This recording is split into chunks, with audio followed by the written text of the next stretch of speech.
Hi everyone, please subscribe to my channel. Blood Immortal Venerable. See playlist for other chapters and novels. I do not translate the novels. Credits goes to original translator and author of the novel. I only make it as an audiobook so it would be easier to just listen while doing other things. Credits goes to the author of the novel.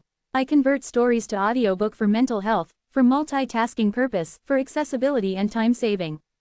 Listening to audiobook is also beneficial for people who have disability. It improves our listening skills and improve our English comprehension, vocabulary and other things. So, thank you for listening. Thank you and thank you very much for your support. Chapter 541, Wait for Me. Zen had thought that the corpse of the immortal mist was placed in the coffin, but he didn't expect that the coffin was filled with an abundant amount of treasures, and they would be used as rewards for those who had passed the Wheel of Fortune. Zen felt very strange about such arrangement. The celestial tomb had been built by Mist in order to lure warriors from the central region, and he should have realized that, technically, the warriors that were to be lured would basically be tomb robbers. Zen was, technically, a tomb robber. Zen couldn't really figure out how Mist's mind worked. He did not directly kill tomb robbers that came for his treasures, but instead he used the Wheel of Fortune to test their luck and awarded the winners. Why reward us? The main reason everyone came here was to rob your tomb, Zen asked, disapprovingly. The immortal Mist snorted. I specialize in karma, he declared knowingly. Sowing good seeds brings forth good fortune. All of you here were lured in by me, and some have even died in the Wheel of Fortune because of that. It's only right I give away proper compensation. However, Zen didn't quite agree. Mist claimed to have studied and specialized in karma, then shouldn't their compensation be death since they all came here with the ill intent of robbing the celestial tomb? Zen shrugged. It was Mist's decision and he shouldn't really interfere. Besides, there were treasures awaiting to be chosen. He walked towards the coffin and saw several bones the color of jade. He took one look at the bones and then glanced back at the crystal ball. Those aren't mine. Those are the bones of a legendary beast, Mist quickly clarified. Zen nodded and then realized that this celestial tomb wasn't Mist's. No matter how much he believed in karma, it was impossible for him to give his own bones away. So without hesitation, Zen reached out and chose the bones of the legendary beast as his reward. Obtaining the immortal's bones had been his most important mission ever since he entered the celestial tomb. These bones would help him in finding a way of unlocking the 8-path platforms. However, since he wouldn't have a chance to obtain the immortal's bones, maybe the bones of a legendary beast might suffice. After checking out the remaining treasures, Zen turned to Mist. How do I give these treasures to the rest of the warriors? He asked. Mist pointed to his left. There's a passageway over there, he said. You can choose what to reward them with when they pass through the Wheel of Fortune. Someone's actually about to pass the test, so hurry it up. Zen pursed his lips and quickly made his way to the wall at the back of the coffin where a luminous curtain had been placed. It was quite similar to the picture slab in the central region, and it allowed him to see what was happening in the Wheel of Fortune. Next to the curtain was a small transmission array that Zen could use to send the treasures to the runner-ups.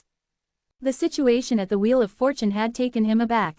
From what he remembered, Letitia had been standing right behind him before he passed, taking second place. Now, however, it seemed that Eddie and the Holy Maiden had caught up while Letitia was still standing at the same place. Eddie was actually very close to the finish line and would soon pass the test. Zen mulled over his thoughts for a moment. What should I give that guy? Every item that had been in the coffin was invaluable.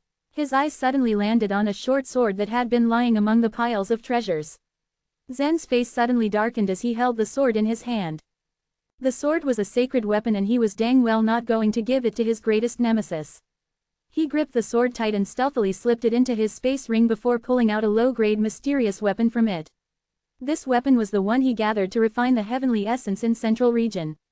At that time, he had been collecting all the low-grade mysterious weapons in Oracle City at the price of one supreme life vitality crystal.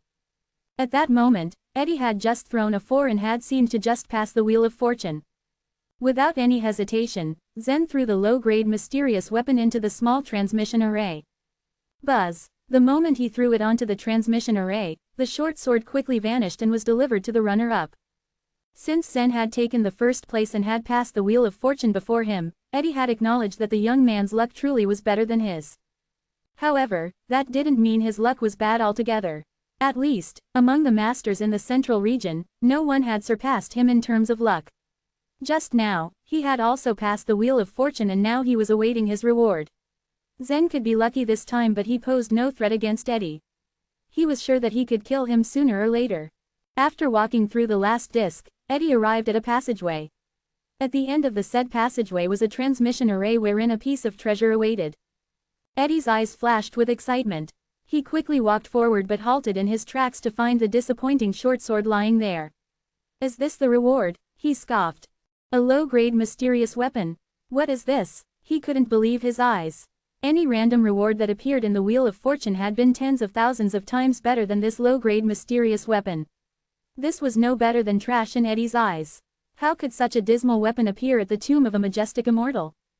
It was infuriatingly annoying but also a bit funny, and the expression on his face was beyond words. Zen couldn't help but sneer at the sight of Eddie's face on the luminous curtain. Huh, were you hoping for a reward for robbing a tomb? He mocked. You should feel lucky I even gave you something at least. Despite his disappointment, Eddie still took the mysterious weapon. It was still a celestial tomb and maybe there was something special hidden in it. He hoped there was something special in it, he really, really hoped.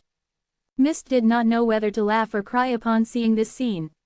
It was unfortunate for Eddie that Zen had been the worthy champion of the Wheel of Fortune. It was Zen that Mist had been waiting for this whole time and the one he deemed worthy of fulfilling his final wish. He had to let him do whatever he wanted. It wasn't long before a third person passed through the Wheel of Fortune, and this time, it was Tia. Every time a warrior passed through, they would be transported to the tunnel they had walked through before arriving at the abyss, so Letitia and Eddie would not meet. Zen once again looked at the treasures. Netherworld Junkus, Flower of Life and Death, numerous sacred weapons, Dragon Cloud Immortal Root. Since Mist had no intention of stopping him, Zen did not hesitate and threw half of the coffin's treasures down onto the transmission array. Bang! Boom! Letitia walked forward towards the passageway after having been transported from the Wheel of Fortune. She hadn't expected the sudden cracking noises up ahead, as if the tomb was about to collapse. She made a turn at a corner and was extremely shocked at what she saw. So many treasures, she exclaimed, her eyes taking in all the sorts of treasure that awaited her.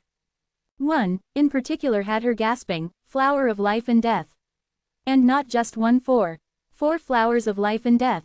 The flowers were the most important thing to Letitia and had been her main goal when she went in to explore the celestial tomb. Next to the flowers were numerous swords that glinted with gold and released a powerful aura, sacred weapons. And a lot of other treasures as well. There were so many that all of them piled up like some sort of small treasure mountain, and each one was worth no less than a low-grade sacred weapon. Once she got over the initial shock, Letitia quickly waved her hand and secured all items into her space ring before walking away with a huge satisfied smile on her face. Zen smiled at Letitia's happy gait.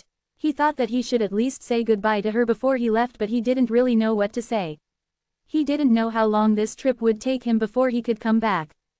3 years, maybe 5. The thought of leaving for so long actually made him a bit depressed, but it was a sacrifice he would have to make to save Yan. Rome was not built in a day, and there were no shortcuts towards the path of defeating Eddie. A fourth person had passed through the Wheel of Fortune, and this time, it was the Holy Maiden.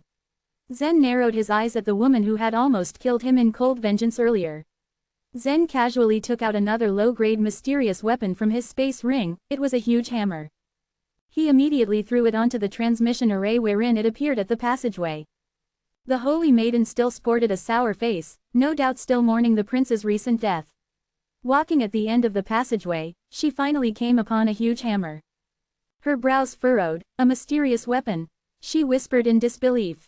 As someone from the Divine Kingdom and a worshipped maiden at that kingdom, this was actually the first time she had seen such a low-level weapon. What is this, Immortal? She shouted before grabbing the hammer and hurling it at the passageway's wall to vent out her anger. The wall was fine, but the hammer had been broken into several pieces. The woman had quite a temper. Mist felt a bit helpless at being cursed at for no reason at all. It wasn't his fault these people had bad beef with Zen, who was awarding their venture to the tomb with weapons no better than trash. However, it wasn't really something he felt he should be bothered with and just let Zen do as he pleased. For the next passers, Zen would usually throw down some worthless items if they were from the other sects. However, if it was someone from Cloud Hall, he would give them a few good treasures. People like Imogen and Morphins received some good items, while Emmanuel, who had been lucky enough to survive the Wheel of Fortune, got a mere low-grade mysterious weapon. It all depended on Zen's mood. He didn't care if everyone was happy about what they got. Pretty soon, the number of people in the Wheel of Fortune lessened until everyone had been able to return to the entrance of the celestial tomb through the passageway where a small crowd had formed to await their companions to join them. Zen, on the other hand, remained behind the luminous curtain where he had been watching Letitia. He noticed that she kept looking around as if trying to find someone, trying to find him. Zen had wanted to burn a message rune, trying to give her a sign, trying to give her something, anything, but he decided against it in the end. He just stared at Tia's image on the curtain before softly whispering, "Wait for me." Chapter 542, Unable to Move. After everyone left, Immortal Mist's celestial tomb slowly went quiet, as if boiling water had been taken off a flame. One of the many gigantic walls slowly moved away. The disturbed dust started to rise before slowly spreading out, and when the wall finally settled, Zen could see a giant transmission array inside. It was 10 times larger than any other transmission arrays he had ever seen. It took a while, but after the transmission array was slowly activated, Zen didn't hesitate and immediately stepped inside. As of right now, there were 2 more tokens in his space ring. The token, which was inscribed with the word Thunder, could open the true path of the Fairy Palace. But Zen was temporarily unable to use it. He would probably have to wait until he had returned to the eastern region and entered the Fairy Palace again before he could use it. Not only that, he had also plundered the remaining treasures in the huge coffin he had encountered before. And the most important thing he had managed to find today was a jade butterfly that Immortal Mist had given him. But Immortal Mist's words had been a little vague. On the one hand, he had told Zen that the legacy he would encounter below the Tower of Sin was extremely important and was related to the rise and fall of the entire human race. On the other hand, he refused to tell Zen exactly what it was.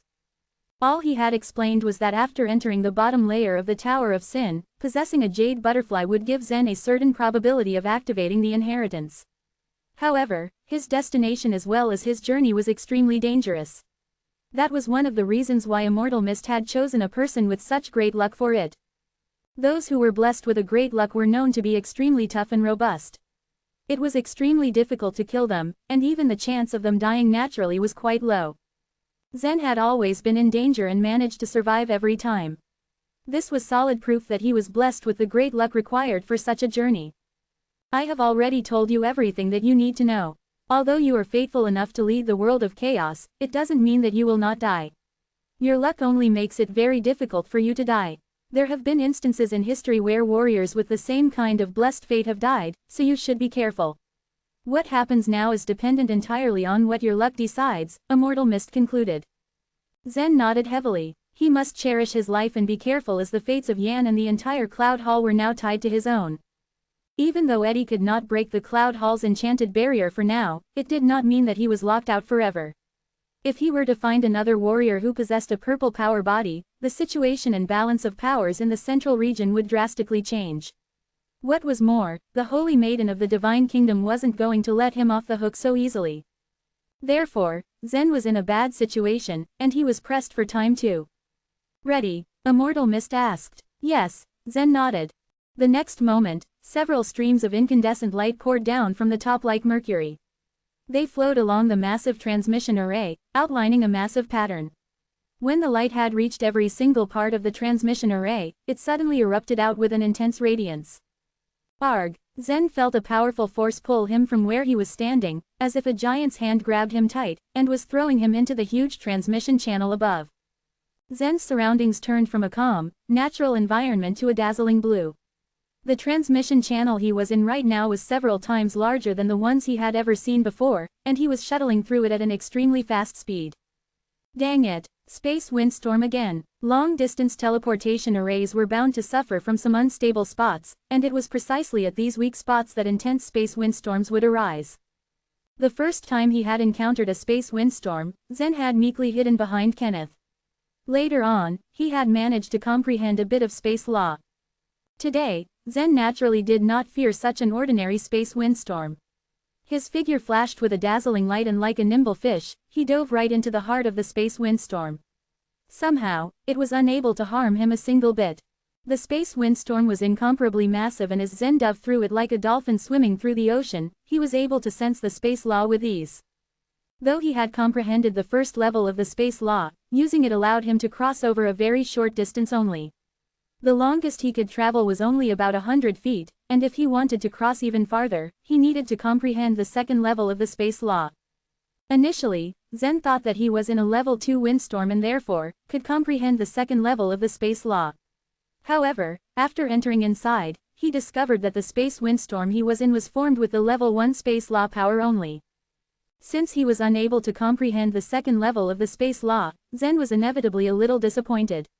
After wandering around for a while, he saw that he had nothing to do here and left the blue space windstorm.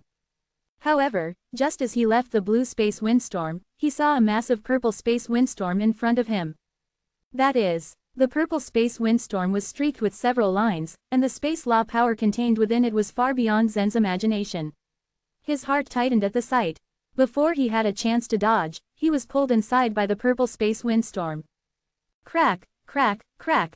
A terrifying power escaped from the space windstorm and tried to tear Zen's body. Puff. The power was so massive that Zen sprayed out a mouthful of blood within moments. The blood was also torn into confetti the instant it left his mouth. No matter how much he struggled, his body was completely trapped inside the purple space windstorm. If it wasn't a top-grade fairy weapon, his body would have been torn into pieces by the space windstorm long ago.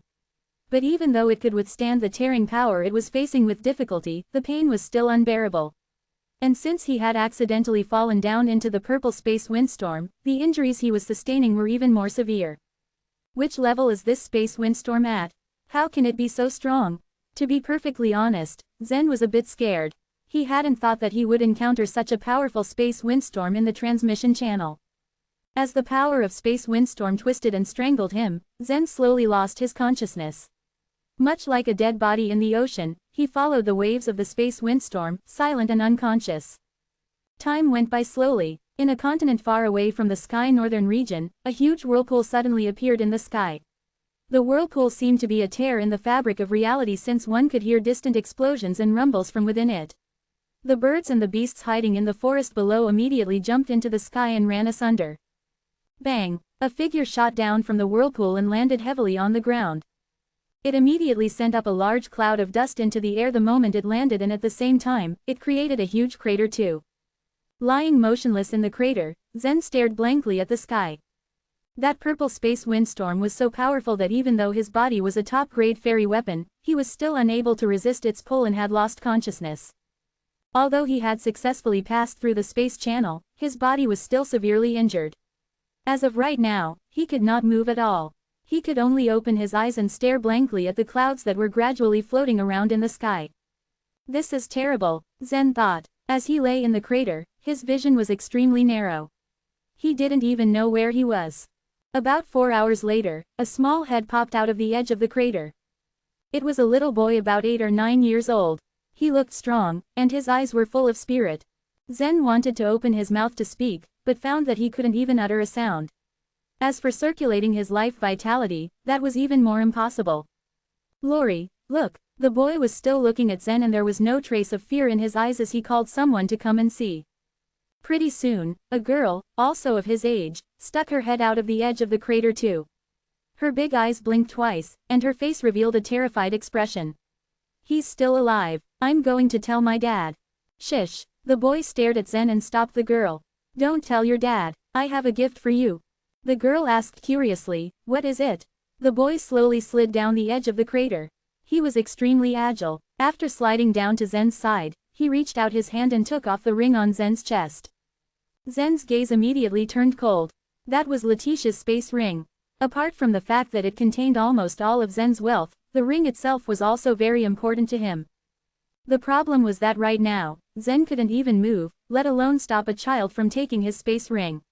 He merely watched the boy climb up. This is yours, the boy smiled. No, you stole this from someone else. I am going to tell your dad. Seeing this, the girl became angry. Why are you like this? Forget it, the boy said angrily, then turned around and left the edge of the crater. With one last glance at Zen, the girl also followed him. Lying inside the crater, Zen heard the little girl call from far away, if you don't return it, I'll tell your dad. Chapter 543, A Pasture. As the voices of the two children faded away, the surroundings once again became silent. Zen didn't even have the strength to observe his surroundings, let alone try to find out where he was. Good thing was that he didn't have to be too nervous about losing the space ring. There was his mark on it, which made it impossible for normal people to open it. His treasures were safe. Those two kids seemed like the children of commoners. I don't think there are powerful warriors in their families, which means even their families won't be able to open the space ring, he thought. Right now, his biggest problem was to recover his strength and bring back movement into his muscles. At the very least, he had to be able to move his body. As time passed, the sky gradually darkened and the surroundings became dim as they immersed themselves in the darkness. After an unknown amount of time, Zen suddenly heard more footsteps coming his way, as well as the sound of some people talking.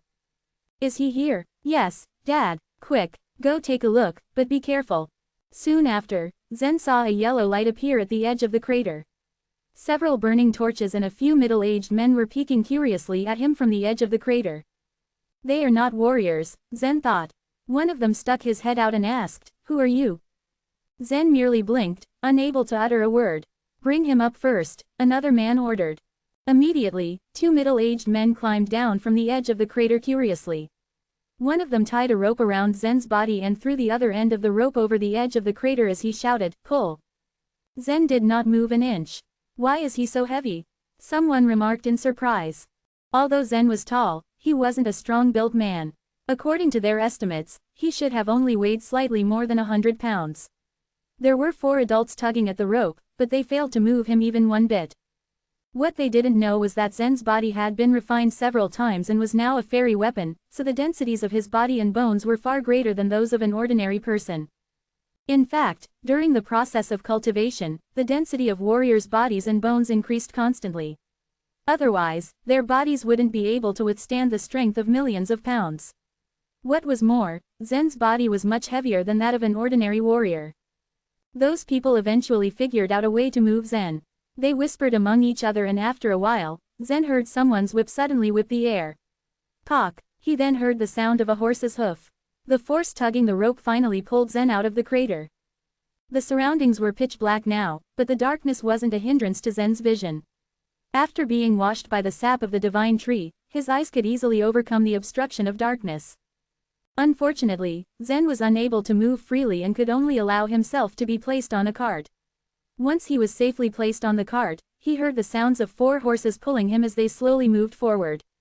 Soon, Zen saw a tent out of the corner of his eye. It was built along a huge plain and clearly, the settlement was not a small tribe. He felt slightly comforted. It seemed that this was the gathering place of a group of nomads. "Friend, you should rest here," a middle-aged man lowered his head and told him. "This ring was taken from you by my son and should be returned to you." With that, he waved the space ring in front of Zen and placed it on his hand. Then he pulled the little boy before Zen and pinched his hand.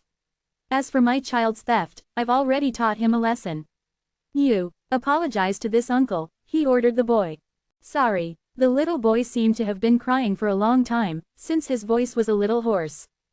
Zen saw that there were also bloodstains on the boy's hands. Actually, he wanted to say that there was no need for them to do this. But it was a pity that he had no way of making a sound. It was a little troublesome. When those people left the tent, Zen was left alone in the bed. Throughout the entire night, he silently circulated his life vitality, trying to recover his strength. In order to resist the purple space windstorm, he had exhausted all of his life vitality. Now, all he could do was slowly absorb energy from nature. Fortunately, his belly was still able to circulate energy.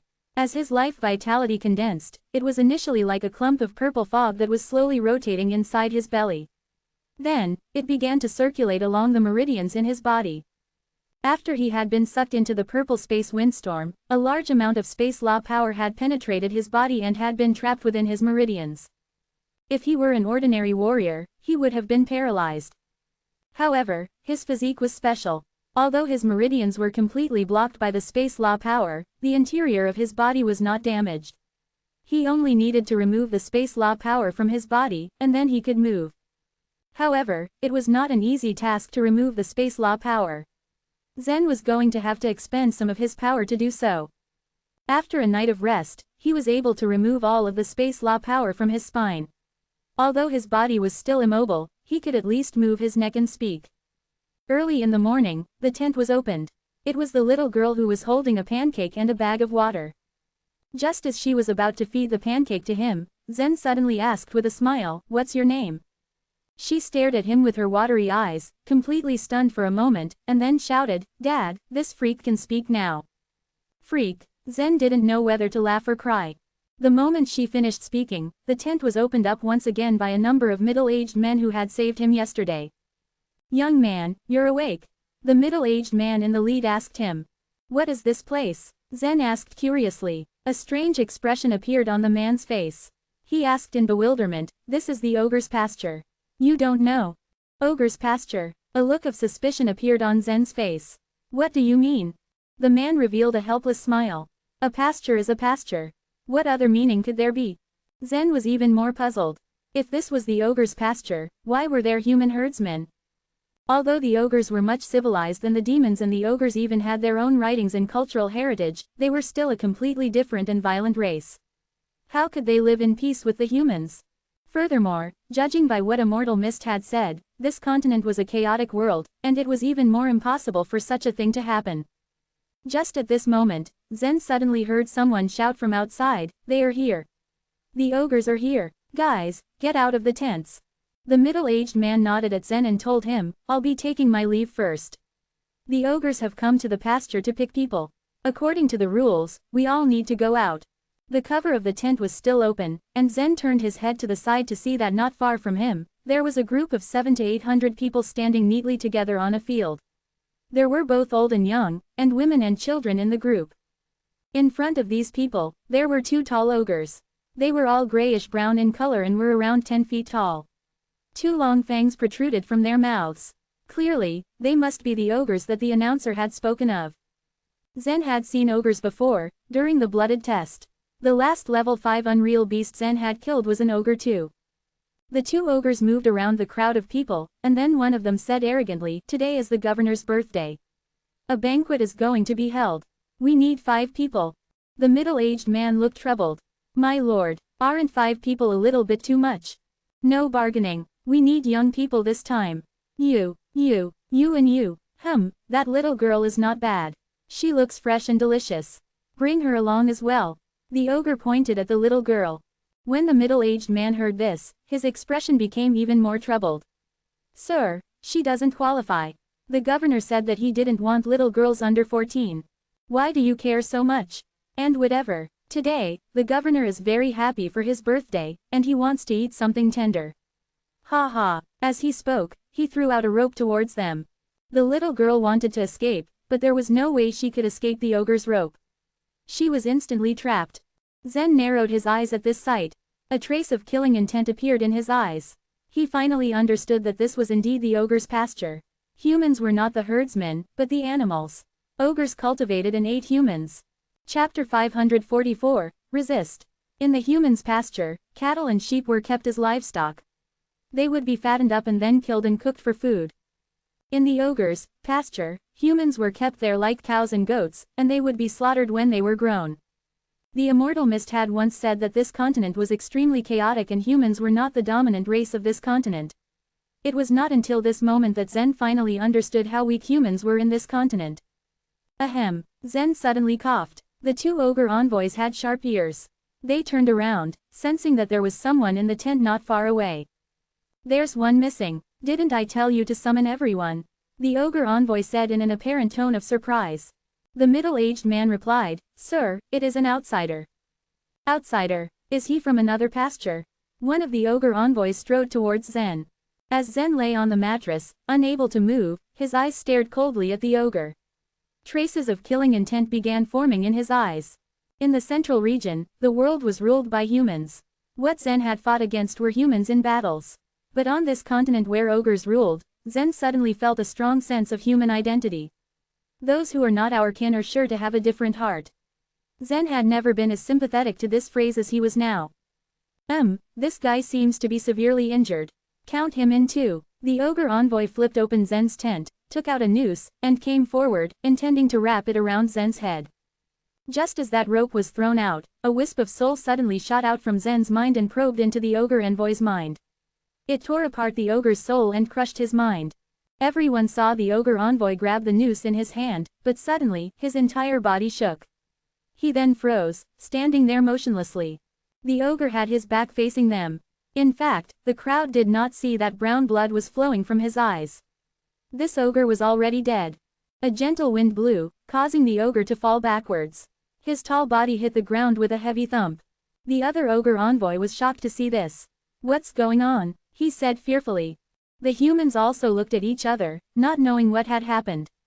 How had the ogre envoy fallen to the ground without warning? The other ogre envoy pulled out a 10-foot-long spear and walked cautiously towards Zen. When he saw that his fallen comrade had died, he pointed the spear at Zen and asked, "Human, what have you done?"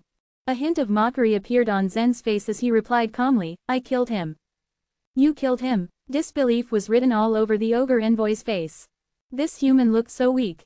How could he possibly have killed an ogre? Ogres were more powerful than humans, even a young ogre could easily tear a human apart. In the eyes of these ogres, humans were no different than docile sheep. The only difference was that sheep could not speak. "Believe it or not, I don't care. You can die too." As Zen's eyes glinted, his soul left his body again and strangled the second ogre envoy's soul, just like he had done to the first one. The second ogre envoy also fell to the ground with a thump. Zen frowned as he looked at the two corpses that were lying on the ground not far away from him. There were close to 800 people watching these goings-on and all of them were trembling with fear. The middle-aged man in the lead gathered his courage and walked over. He looked at the two ogre envoys lying on the ground and said in a shaky voice, "I saved you, but why did you kill them?" Zen's eyebrows knitted as if he could not comprehend the question. "They were trying to eat us. Of course they had to die," Zen replied calmly. "Die? Why did they have to die? The ogres gave us large areas of pastures. So it's right for us to sacrifice some of our own to repay them," the middle-aged man said seriously. Zen was struck dumb at this logic. How could they still call themselves human if they thought like this? They might as well be reincarnated as pigs. If it weren't for the fact that Zen was not the kind of person who recklessly killed the innocent, he would have already killed the middle-aged man by now.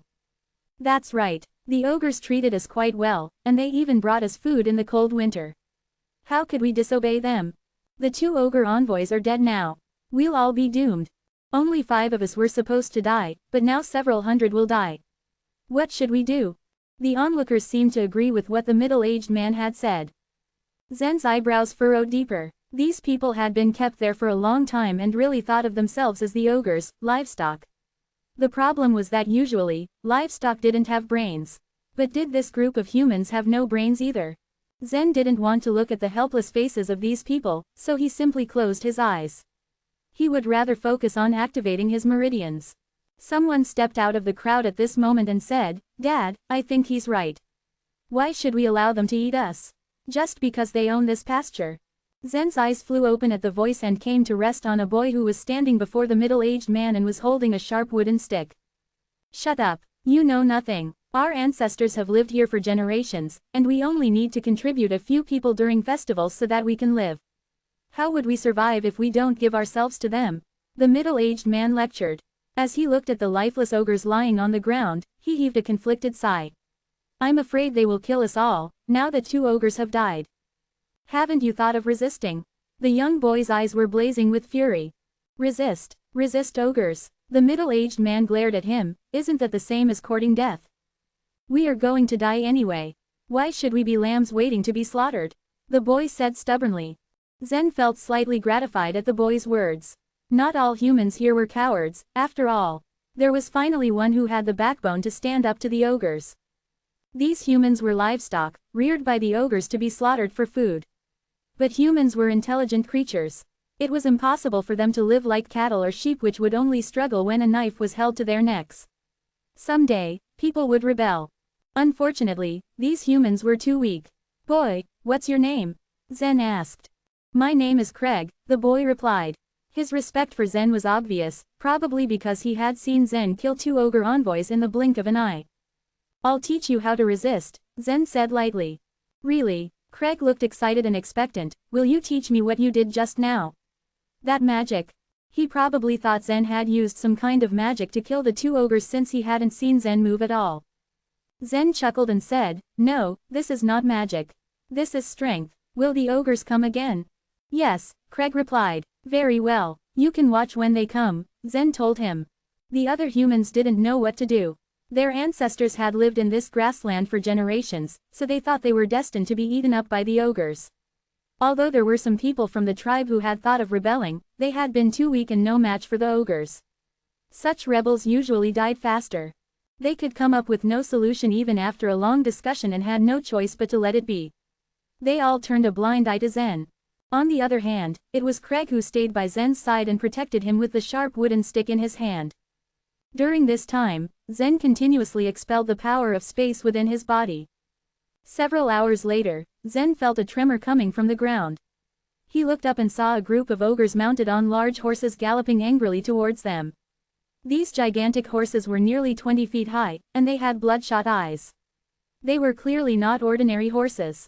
What's going on? Where's the leader? There were a dozen ogres in the group.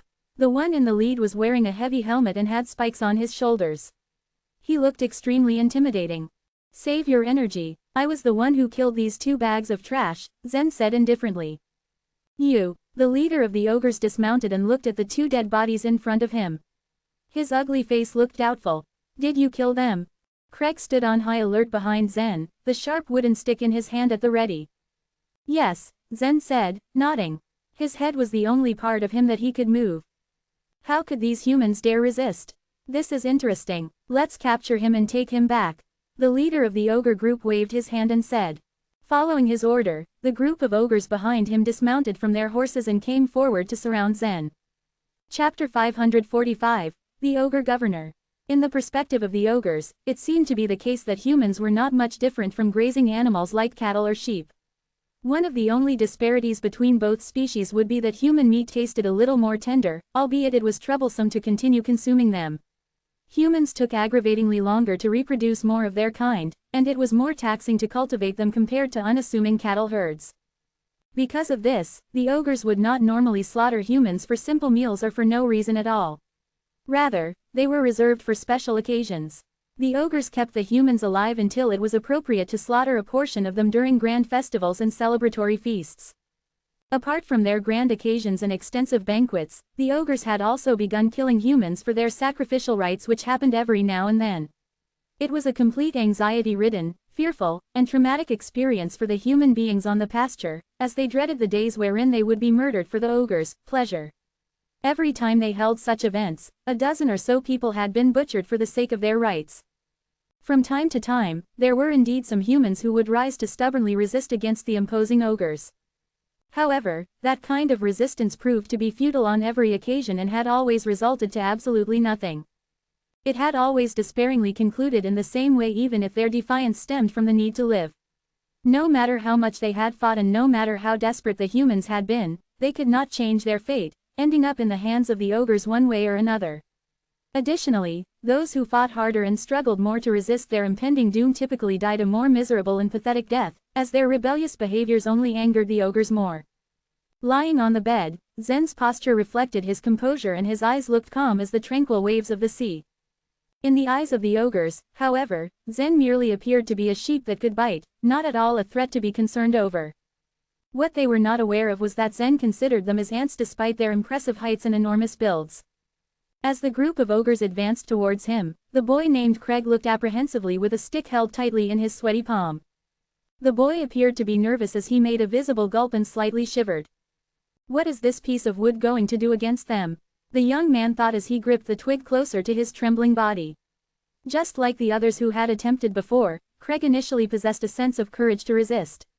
It seemed inherent for human beings to be defiant in the face of great threats, with the need to stand up for themselves and to survive. However, Craig knew deep inside that he did not have the strength to defeat his enemy. The exact moment the ogres arrived within arm's reach of the cowering boy, Zen's eyes immediately flashed. Within a blink of an eye, his soul whooshed out of his body and wreaked havoc among the group. The soul of the man had transformed into a mighty weapon that looked like a machete as it swept across the cluster of ogres as fast as an eagle soaring through the wind. Without the ogres even having recognized the fact that they were being attacked, the amorphous machete had already entered into the minds of the ogres. Just as quick as Zen's soul had passed into their minds, the ogres' souls instantaneously shattered into pieces. Lub-dub, lub-dub, The bodies of the ogres visibly reacted to the intrusion, as they violently jerked the moment their minds had been tampered with and promptly destroyed. After a second had passed, the previously brawny bodies of the ogres stiffened momentarily before collapsing and falling down hard on the ground. There was no apparent change in Zen's stoic expression as he obliterated the ogres within a span of mere seconds. With an apathetic look on his face, he raised his head and fixed his gaze on the astonished leader of the group who numbly stood in the distance. Breathing out deeply, Zen closed his eyes in concentration. In contrast to Zen's calm and indifferent behavior, Craig, who was previously terrified of the large ogres before Zen had attacked, appeared to be dumbstruck at what he had just witnessed. The boy was formerly positioned close to Zen when the ogres approached. Upon sighting the 6 or 7 ogres getting nearer and nearer to where they had stood, a brief moment of hopelessness washed over him and he was prepared to die in their hands. I would rather fight the ogres until my last breath than be eaten by them, he had thought in despondency as he had closed his eyes tightly with his knees almost buckling from nervousness and terror. However, it turned out that he did not need to die by their hands when the soul of the young man charged ostentatiously and zipped between the ogres. What he just saw was completely beyond him and it left him with a gaping mouth and eyes the size of saucers. The boy barely had any time to react before all of the ogres attacking them plummeted to the ground like fallen dominoes. Staggering behind the man in shock, his hand flew up to his mouth and he gasped. What Zen had just executed could only be done by a god. Looking at the man who couldn't move on the bed with fascination, the young boy was definitely certain that he was a god sent by the heavens above. This was due to the fact that Craig had never seen such a feat achieved by a mere mortal before. The boy felt his chest fill with undulated excitement and exhilaration at his realization. It was an absolute honor to stand by the side of a god. Moreover, he could not help but feel relieved at the fact that a powerful deity had protected him from being in the clutches of the ogres. With mild exasperation, Zen did not know that Craig would be this thrilled because of him. Not minding the eager looks the boy was sending his way, he furrowed his eyebrows and intensely focused on expelling the troublesome force of space from his body. At the very least, he needed to be able to move his body properly. According to what Mist had told him, the continent where he was currently in was also a mainland and it was significantly larger than the entirety of the central region. If it was to be compared with the others, it could be considered as on par with the continent wherein the 4 divine kingdoms were situated in. Pondering by himself, Zen deduced that there were also some ogre masters in this continent. With a newfound determination, he reflected that before the powerful ones managed to get him, he had to recover to his strongest and most powerful state. The head of the pack who had given the orders for some of the ogres to attack stood not far away and blinked at the immobile man with shock, clearly astounded by the stunt Zen had just pulled. The feeling of being threatened had never washed over him before and it was definitely the first time the ogre had felt daunted. Just like a human had never undergone fear or trepidation when faced with sheep, he had never felt threatened by a human before. However, witnessing a sheep that could kill a group of humans with simply a look, any man would be petrified. As his legs were seemingly stuck on the ground refusing to move, the head of the group of ogres undoubtedly felt the same. Wobbling on his foot while he took a step backwards, the ogre stammered, Devil. The leader hurriedly mounted his horse and with a whip, he swiftly fled from the scene. The martial artist originally planned to kill the head of the ogres along with the others. Unfortunately, the leader was beyond the reach of his soul power as he stood farther from the group, and Zen could not gather the strength to move as of the moment. It was definitely a pity that he could not slay him like the rest. Sighing to himself, Zen decided to let him go for now. His priority right now was to make himself able to move as soon as possible due to the fact that they were not sure when the next threat would appear. After having expelled the force of space from his spine, Zen began to focus his energy in expelling the force of space in his legs. Being unable to move had always been a nuisance to him and it became his most urgent problem to solve. Right when Zen fixated on enabling his body to move once more, the boy standing next to him suddenly knelt down in veneration. Upon seeing Craig go down on his knees and bow his head at the man, more and more people strode out of their tents and bent down on their knees in front of Zen. It was as if they had seen a miracle happening right before their very eyes as someone single-handedly managed to kill all of those ogres in an instant. These long-suffering human beings who had been kept against their will in the pasture as livestock thought that only God would be able to accomplish such an impossible task. It was as if in their eyes, Zen was the god they had been waiting for. Living in the pasture, no one was willing to be eaten by the ogres. Perhaps it was their survival of the fittest mentality working that they gave up a few members of their race every year in exchange for the existence of their tribe. It was a sacrifice no one wanted to do themselves but was something direly needed for their continuation. With the sudden showcase of Zen's prowess in slaying the ogres, they had seen a silver lining in the midst of heavy and grey rain clouds. It was a possibility they had suddenly considered. Maybe Zen was the god that had been sent to this forsaken place to save them from the ogres. Despite their display of respect and gratitude, Zen turned a blind eye to them. With his heart thudding loudly in his chest, he knew he did not have much time left.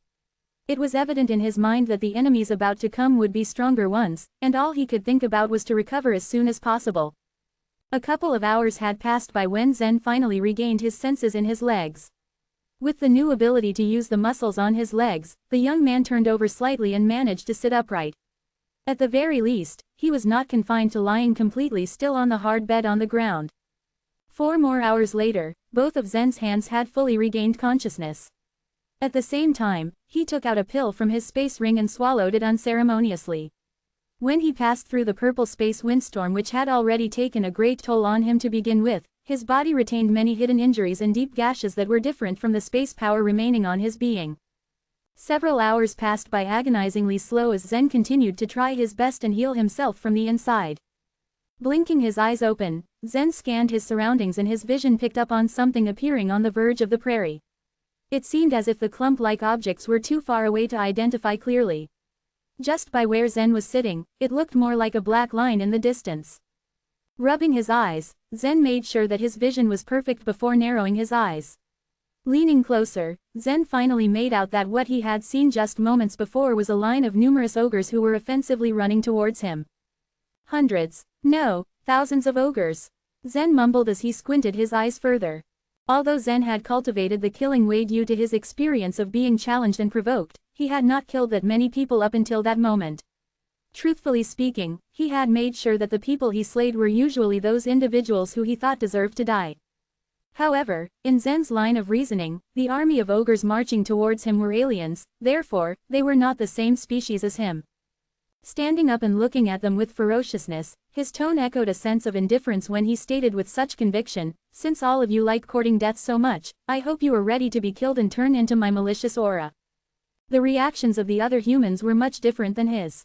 This was because when they had first heard the bold shouts of the ogres and subsequently turned to see them stomping towards where they stood, they all shrieked and immediately fled behind Zen, choosing to look at the man from afar. Although the humans believed in their theory that Zen was a man of divinity, they still held doubt in their hearts about him possibly defeating thousands of ogres by himself. With feelings of trepidation and anxiety running through the human beings as they crowded in a corner, they muttered among themselves about the odds of Zen making it out of this encounter alive.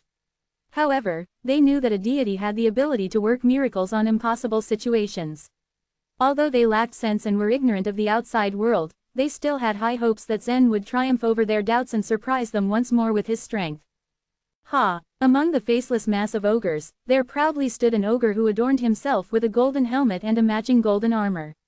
His booming voice rose through the throng of ogres which made his other comrades hold the reins of their tall horses and peer menacingly at Zen from hundreds of feet away. "Human, have you come from the Purple Heart sacred place?" The ogre leading the army inquired in a heavy, bellowing voice. All of the ogres behind him assented and yelled at their leader's question as a form of support. Purple Heart sacred place. He frowned as he thought, the name of the place not ringing a bell or even giving him a blurry recollection of a memory.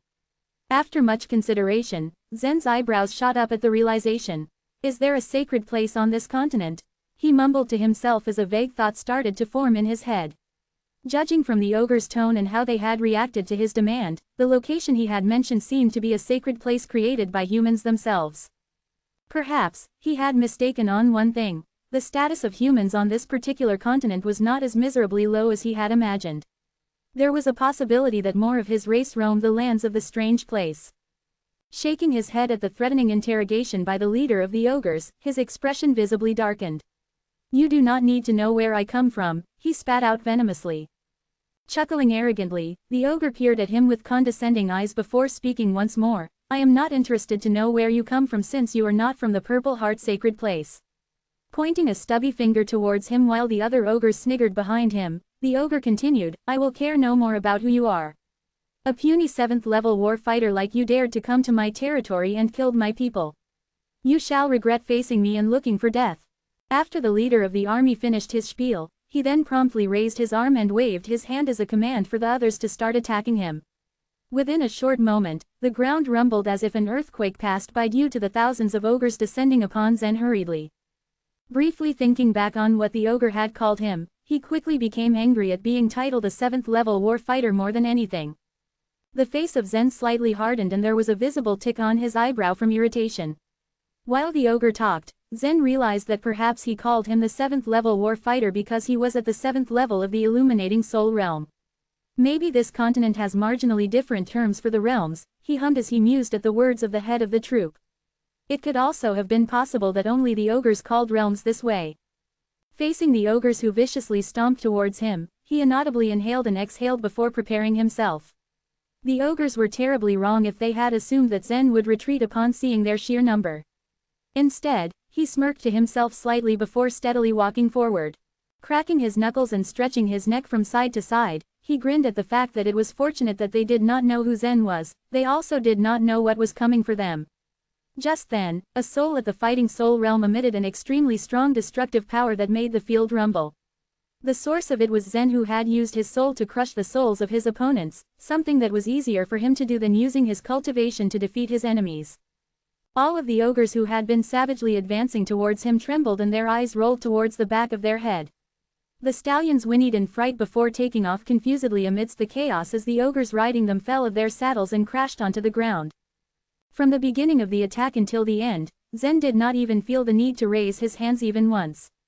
The man who had radiated such an immense amount of power just silently walked in the middle of the staggering troops that consisted of thousands of infuriated ogres.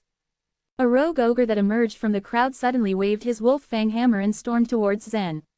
Even though Zen had caught on his presence and instantly killed his soul, the brawny ogre still managed to swing his hammer at Zen before collapsing himself. Bam! A loud sound echoed throughout the field as the hammer made contact. The man was sent flying by the wolf fang hammer over the heads of the ogres and landed on the ground with a faint thud.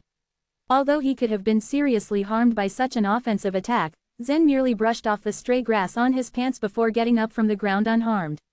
Similar to death going for a stroll in the middle of a catastrophic event, he determinedly continued to slowly walk forward. Gasping aloud, the humans recoiling from behind Zen all covered their mouths with their hands full of shock.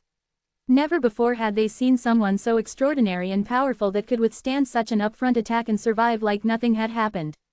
With tears flowing to his cheeks, Craig clasped his hands together and preached, "Goodness, he is the god." Just like human beings, it was an undeniable fact that ogres were also living creatures. As such, it was the inherent instinct of all living beings that cohabitated this world to dread the act of dying. Although the ogres embodied the reputation of being fearsome, valiant, and fierce, it would be idiotic of them to be unafraid of death itself. Upon witnessing all of their fellow ogres that approached the nonchalant man all perish in the exact same strange way, they all became hesitant in moving forward. Moreover, who would dare rush over after seeing the power the man held right before their eyes? With the abrupt and horrifying realization, the ogres reined in their horses and frantically moved to the sides to avoid Zen. The ogre army all sported looks of panic as the man passed by, silently daring anyone to block his way and suffer the same fate of the ogres who had perished before. It was a dramatic sight indeed, as the once formidable army charging towards the man like a raging torrent was now split apart by Zen's force alone, as if a powerful wave separated them into two sides. Arriving at his destination, right in front of Zen stood the towering golden-armored ogre leader. Looking at him with a half-lidded gaze and a lazy grin, Zen was definitely sure he was like the others who had underestimated him and talked trash before fighting him themselves. The ogre was the governor of this army, and in his eyes, Zen's cultivation base was at a pathetically low level that would not withstand the brunt of their attacks. With a shiver running up his spine, he suddenly came upon the knowledge that Zen was attacking with his soul instead of his cultivation, unlike what they had expected of a warrior. The ogre leader hesitated for a moment and glanced at his petrified squad before taking matters into his own hands and rushing towards Zen ferociously. As their leader, he should be able to show bravery as an example to his doubtful army. He was labeled the strongest one out of all of them for something after all. Gritting his teeth, he was well aware of the fact that ogres did not specialize in soul attacks and enduring the power from it. In this chaotic and complex continent, Every race had to strengthen themselves to make up for their shortcomings and the skills that they lacked to ward off others. What Zen did not know was the fact that the ogre governor had a secret weapon that could resist soul attacks. As long as his soul attacks are useless on me, he will be at my mercy. The ogre sadistically thought to himself as his eyes darkened with purpose. It was the only thought running through the mind of the governor when he yelled a battle cry and rushed towards Zen. Chapter 546. Unlock the Path Platforms. The ogre governor was humongous and his size was comparable to that of a small mountain. He rode astride a horse, further adding to his intimidating height. The ogre let out a deep growl before rushing headfirst towards Zen. The speed at which he and his horse ran was even made more daunting by the red forceful energy that emanated from his body and surrounded him. As he got close, the ogre leapt off from his horse, flying through the air as he brandished his long spear viciously towards Zen. Zen had been rooted to his spot the entire time, and even when the spear's point had gotten so close, he still stood his ground. That didn't mean that the force of the forceful energy the ogre had unleashed was light. In fact, its strike would be able to raise a small mountain to the ground instantly. Despite this, however, Zen remained unyielding. Go to perdition! An earth-shaking rage burst forth from the ogre. The strange human brat in front of him had actually managed to kill half of his soldiers and his blood was thirsty for revenge. His spear reached Zen, backed with a raging force that was sure to flatten any opponent. However, instead of killing Zen, something strange happened. Zen's soul had shot out from the spot between his eyebrows and rushed towards the mind of the ogre governor. However, before Zen could reach his opponent's head, a faint yellow light flashed and a protective barrier suddenly wrapped itself around the ogre governor's body. Zen scoffed mockingly. Is it a treasure used to defend soul attacks? Too bad its grade is too low, he said, smiling faintly. He assumed that the governor's treasure was a top-grade spiritual weapon. Had it been a top-grade fairy or sacred weapon, it might have succeeded in blocking Zen's soul attack, but it was merely a spiritual weapon and stood no chance against his soul, which was in the fighting soul realm. Crack, paw, it was the sound of two things breaking. The faint yellow protective barrier had been rendered useless and quickly shattered against Zen's soul attack. Without the barrier, Zen's soul had been able to fully penetrate deep into the ogre governor's mind and shatter his fragile soul into pieces. The other sound had been the ogre governor's spear hitting Zen's body. The spear, thrown by the ogre's mighty strength and forceful energy, struck Zen with an explosive force so loud it was as if a giant firecracker had just set itself off in front of him. The sound was deafening and frightened everyone present. Meanwhile, Zen's body slid along the grassland violently, leaving a ditch 10 feet deep and 1,000 feet long on the grassland. Zen snorted indifferently. Your strength is not too bad, he remarked lightly. He then pushed himself off the ground and flipped his body in the air. He jumped out of the ditch effortlessly and even brushed off the dirt on his body. The power of space within his body had still not been completely expelled, so he could only move his arms and legs awkwardly. The ogre governor, on the other hand, now stood deathly still with his spear as if he was a clay figurine. Seeing their governor like this, the other ogres completely fell silent. Their governor, who had been in the middle of dealing a strong attack, suddenly halted and froze still as if he was under a spell. They had no idea of what had just transpired between their governor and his strange, human opponent. At that moment, a gust of wind blew across the grassland and the ogre governor's body fell to the ground with an echoing thud. The ogre army rose in an uproar. The governor is dead. He had just become the 10th level war fighter this year. How can he die at the hands of a human kid? That kid is not human. He's the incarnation of the devil. Even the lightning rhinoceros would have fractured its skull if it was hit by our governor. Look at the human kid. He's virtually unharmed. It's incredible. Their governor's death made them all tremble in fear, but what was more terrifying was that even after being supposedly hit by the powerful blow from their now deceased governor, Zen still stood completely unharmed. To Zen, on the other hand, these ogres were like moths and he was the dangerous flame. Anyone that came close would surely be killed by him. However, despite being simple-minded, these ogres knew the concept of self-preservation.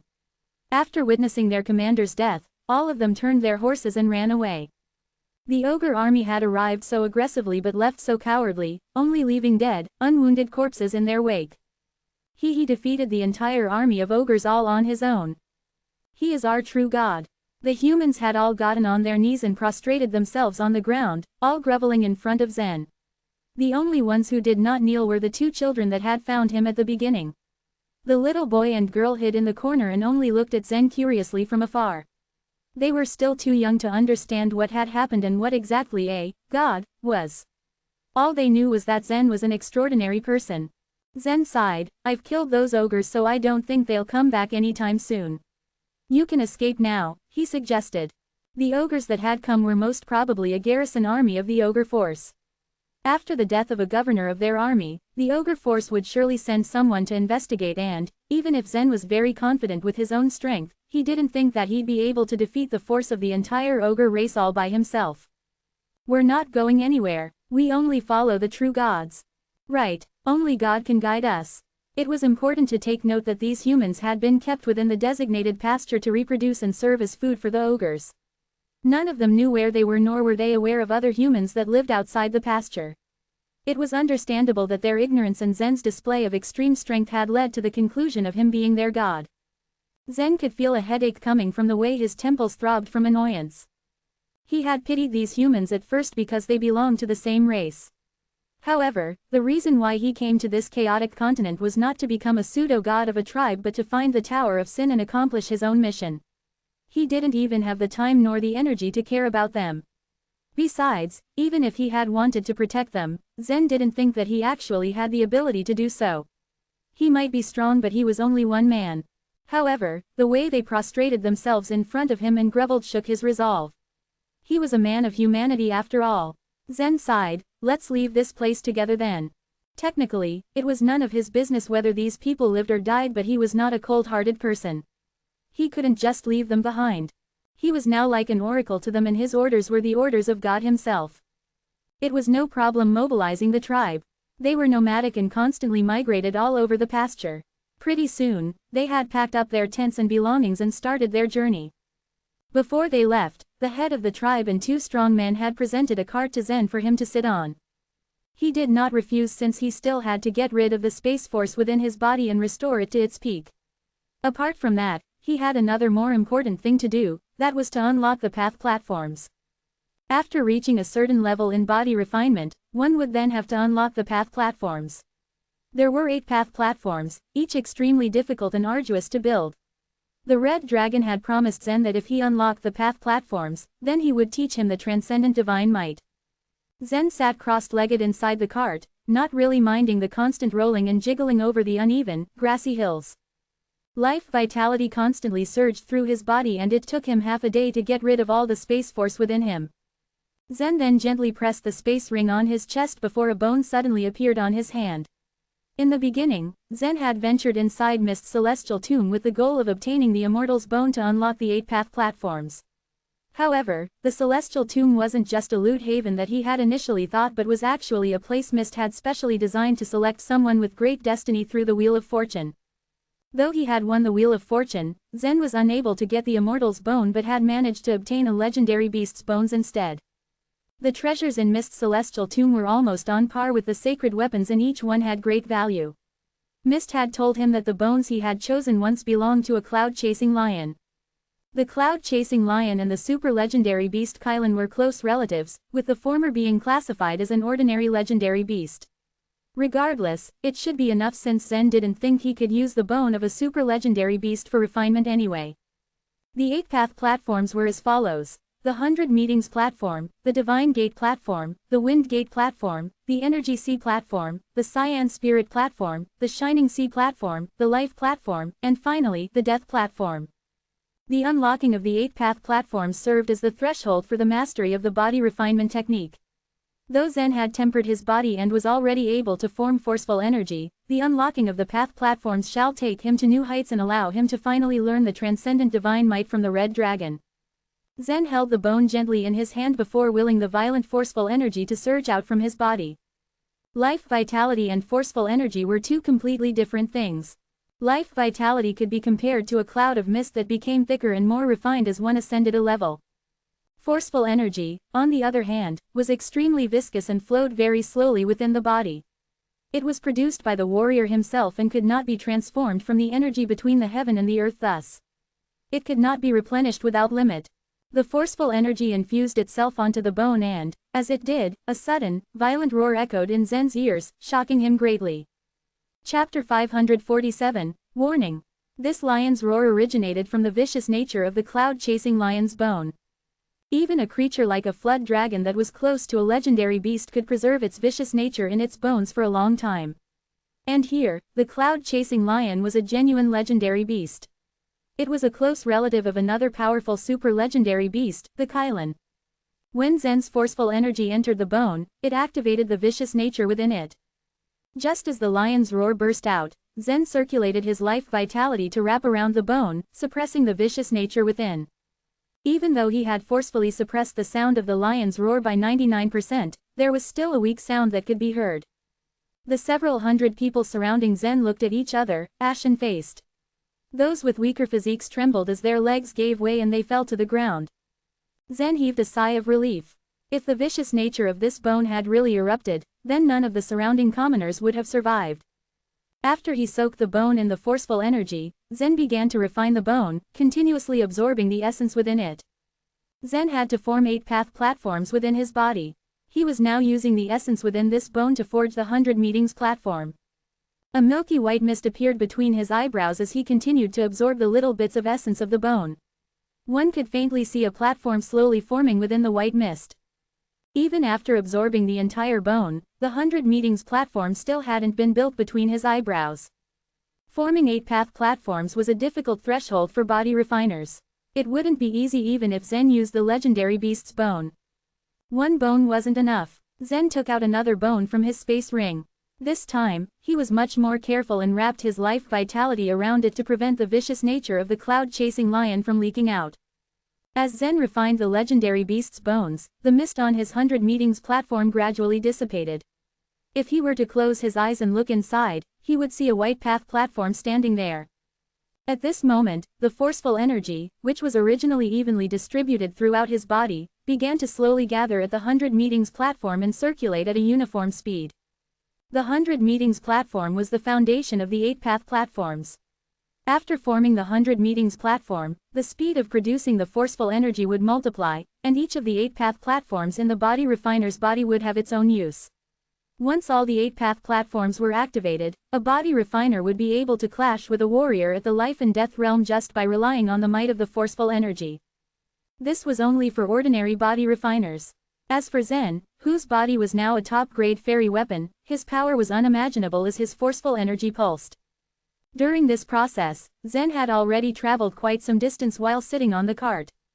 The scenery of this continent was completely different from that of the central region. It was pitch black everywhere, once they had left the pasture. The soil, mountains, and plants were all steeped in darkness, giving off an eerie feeling. Zen was surprised that they did not encounter a single ogre or even a single living creature on the way.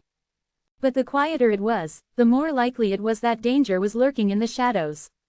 Zen understood this. He could even vaguely sense that there was more than one living creature spying on them from the shadows, and that they came from all directions. Zen's soul had become sensitive after it had entered the fighting soul realm. He wouldn't have been able to sense these prying eyes in the past. What exactly is going on? Even if the ogres are spying on us, why didn't they make a move? The doubt in Zen's heart grew. However, this was his first time visiting this continent. He was not familiar with this place and did not know much about the powers on this continent. And because of this, he could only bring this group of people to wander around. What Zen didn't know was that the powers that were spying on him were also puzzled. And this was because the place where Zen had arrived through the long-distance transmission array was very complicated. This was the northeast corner of the chaotic continent, called the Heavenly Eagle Prairie. This was originally a fertile piece of land, and humans had settled here 10,000 years ago. However, humans didn't rule the chaotic continent. Until now, they had been at a stage where hundreds of races were competing with each other for absolute hegemony. The disputes between various races were chaotic and too many. 5,000 years ago, the ogres had started a war and destroyed the civilization that mankind had built. In the present, this area was torn apart by 3 forces: humans, demon knights and ogres. After thousands of years of fighting, the 3 races were unwilling to give up on each other. In the end, they had set up their own bases and guarded them with all their might, creating a delicate balance that had now led to the current situation. Zen had brought his people to the midst of these 3 races. There had not been a war in the Heavenly Eagle Prairie for more than 10 years because of the understanding among them. The chaos had been suppressed enough for the three great races to develop themselves around their bases. But what no one had expected was for a mysterious human to suddenly appear at the edge of the ogre's territory, in the pasture that had originally been used to raise humans. This mysterious human had, with his strength alone, massacred over 1,000 ogre warriors. He had majestically led his people forward after killing an ogre governor. By the time the ogres had reacted, Zen had already led his people into the complicated triangle. 100 miles away from Zen, two ogre war generals stood on top of the city walls. Both of them looked puzzled.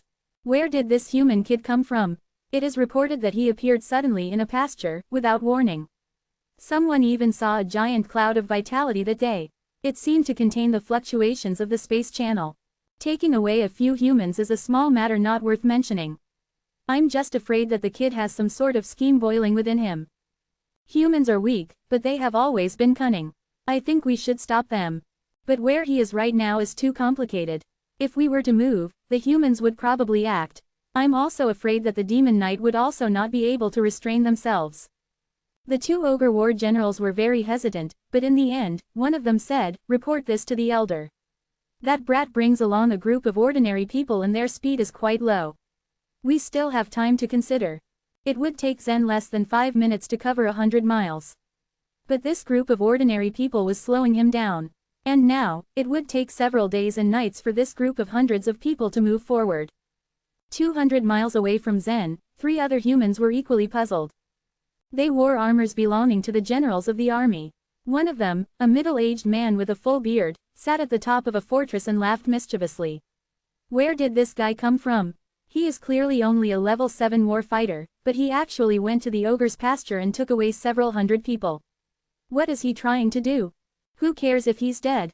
We'll just pretend we didn't see him. It's not easy to have 10 years of peace. If we were to appear, then we might have to fight, another said coldly. No, I have to report it to my father. This matter is rather strange. We can't make a decision without authorization. No matter where that kid came from, he is a human after all. The last to speak was a youth. He was extremely handsome, had a head of silver hair, and his eyes flashed with a green light. The bearded middle-aged man shook his head. I have to report this. But the biggest problem is that the kid is heading for the Demon Knight's place. The 3 races were closely watching Zen's group.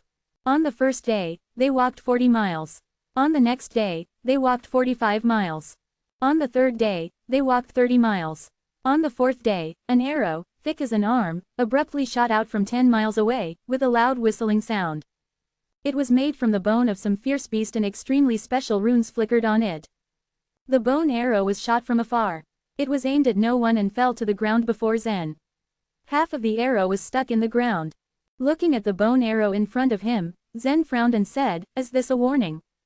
Chapter 548, Kill a War General. The arrow landed in front of Zen, not because the archer missed his target but because it was undoubtedly a warning. If Zen and his people continued marching ahead, the next arrow would not be aimed at the ground but at him. Zen hesitated, considering his options when a large black tree not far away flashed a green light. Then it rumbled, shook vigorously and pulled out its thick roots from the ground, starting trudging towards Zen. When the others saw this freakish sight, they all panicked and hid behind Zen. Zen, however, was pretty calm. It was not the first time that he had seen a walking tree. He had seen one on the Cloud Road before, though it wasn't this big.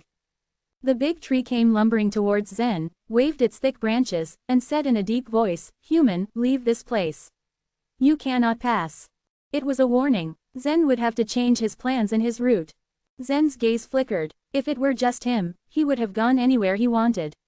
But he was now leading hundreds of people, so he couldn't take a risk. Suddenly a muffled voice came from behind Zen, "Kid, I think you'd better stay." Zen turned around and saw hundreds of ogres standing before him. Most of these ogres had the strength similar to that of the ogre governor, but 2 ogres in particular were stronger. The one who had just spoken was one of them. Zen regarded the 2 ogres, a faint smile playing on his lips. "Why do you want us to stay?" he asked. "Either you stay here or you die," the ogre said in an arrogant voice. "You are just a level 7 war fighter. You simply don't have the ability to fight." Zen was also very curious about the cultivation hierarchy of this continent, so he asked, "If I'm a level 7 war fighter, what are you?" "I am not a war fighter. I am a level 5 war general, the ogre replied proudly. Is that so? A faint smile appeared on Zen's face. The forceful energy within his body suddenly erupted, and he sped off in the blink of an eye. This was the benefit of refining his body, being able to power up in such a short period of time. He covered the distance of several hundred feet in a flash and arrived in front of the ogre, ready to crash into him. The ogre was a level 5 war general. He wasn't slow, but the problem was that ogres had always relied on their brute forces. No human dared to go head-to-head with the ogres, because it would be like smashing an egg against a rock. In the ogre's eyes, Zen was courting death. The ogre smiled wickedly when he saw the human charging towards him all alone. He loved to show off his strength, but no human had ever dared to compete with him, so this amused him. Since you want to die, I'll grant you your wish, ha ha. The ogre laughed. He didn't dodge. Instead, he dashed towards Zen too. Zen's eyes narrowed as he neared the ogre, and the force of 500 dragon scales suddenly erupted inside him. The forceful energy within his body was stimulated once again as the power in his entire body reached a terrifyingly high level. Adult ogres were usually 10 feet tall, much taller than humans. Whether it was the body or the bones, they were all much stronger than humans. Therefore, most ogres focused on body refinement. Their bodies were their weapons. But this ogre didn't realize that Zen's body wasn't weak at all. Instead, it was a top-grade fairy weapon, which simply couldn't be destroyed. Zen used all his strength when he collided with the ogre. The others were flabbergasted. There was a loud boom and the ogre turned into a bloody mist. His brown-colored blood exploded like fireworks. The armor, the ornaments and his sleeves were shattered, and the debris scattered in all directions. Zen, who was now floating in the air, had a faint layer of purplish-black protective life vitality around his body. This layer of life vitality was actually being used to block the sputtering blood. It was unbelievable. An ogre war general was smashed into pieces by Zen just like that. The other ogres stared blankly at Zen. One of their leaders, a level 5 war general, had been blown to smithereens by this human. Why was that? Ogres were slow and stupid. They weren't known for their intellectual prowess and couldn't react in time. Zen stood in the air, proudly looking down at the ogres. He asked coldly, "What's wrong? Do you still want me to stay?" The ogres were the only ones that were shocked by Zen's powers. His group of people were pretty calm. These humans were not warriors, so they didn't have any concept of the various levels of cultivation. Whether Zen killed an ordinary ogre, an ogre governor, or a level 5 ogre war general, it would have the same effect on these people. Zen had become a god in their minds, and God was omnipotent. 20 miles away, more than 20 humans were hiding in a dense forest. A bearded middle-aged man took a deep breath and shook his head. "This kid, are you sure he's human?" he asked in disbelief. "Of course he's human. Are you blind?" another person said impatiently. Beside them, a silver-haired young man said, "He's indeed human, but his cultivation method is very different from ours." A level 7 war fighter easily defeated a level 5 war general. What's more, his opponent was an ogre. Is he from the Purple Heart Sacred Place? No way. If the Purple Heart Sacred Place sent someone over, it would be impossible that we wouldn't know about it. This guy is so powerful. Would the Purple Heart Sacred Place let him wander around alone? Who would be responsible if he were to get killed? If we throw this man into the Tower of Sin, it will bring us unlimited benefits. He cannot die. Someone else quickly analyzed the situation. That's right. We must save him at all costs. Azure light suddenly shone in the silver-haired man's eyes. The bearded middle-aged man laughed as he took out his scimitar and gently rubbed it on a tree beside him. "Now, let's look at the situation. I'm afraid that this group of ogres can't do anything. If he can get rid of these ogres and then turn around to come to us, this matter will be resolved." On the other hand, there were 3 creatures leaning on the huge tree trunk about 10 miles away from the moving ancient tree. If Zen saw them, he would quickly realize that their characteristics were almost exactly the same as the sword spirit lilies.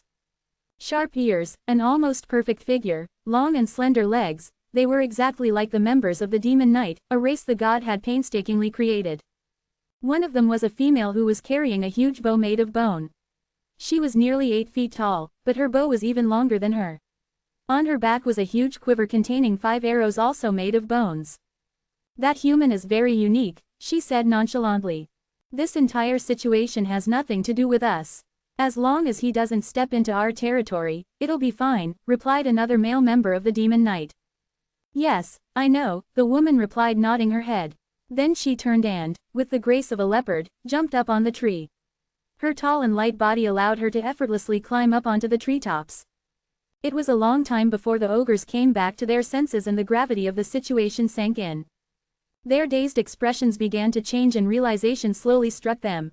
Their faces were a mix of anger, sadness and shock, and, finally, utter humiliation. Yes, deep humiliation. The ogres were fierce and aggressive, and unafraid in the face of death. Dying on the battlefield was a great honor for them, but to be struck to death by a mere human. This was a disgrace. This was a huge embarrassment. How had Zen managed to do it? They didn't waste time trying to figure it out because, at this moment, all they wanted to do was rip him to shreds. The remaining ogre war general and many ogre war fighters roared angrily and thundered towards Zen. Rip that human to pieces. I will skin him with a knife and eat his flesh. Pound him, kill him, twist his body into a pretzel. Bury him in the ground. They roared and dashed towards Zen. Zen was calm. Killing humans might have some psychological effect on him, but killing these ogres? Not at all. Even though they possessed intelligence, killing them was no different than slaughtering chickens to him. Let me carve the path to your death, said Zen ruthlessly. After he had experienced many hardships, his heart had become cold and hard like a stone.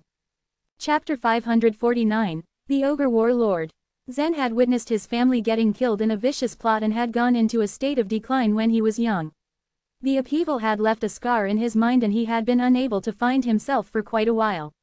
However, that did not necessarily mean he had become a cold-hearted man.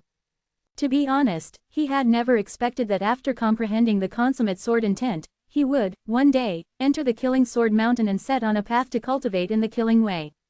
However, even after cultivating in the killing way, Zen had not accumulated too much malicious aura in the central region.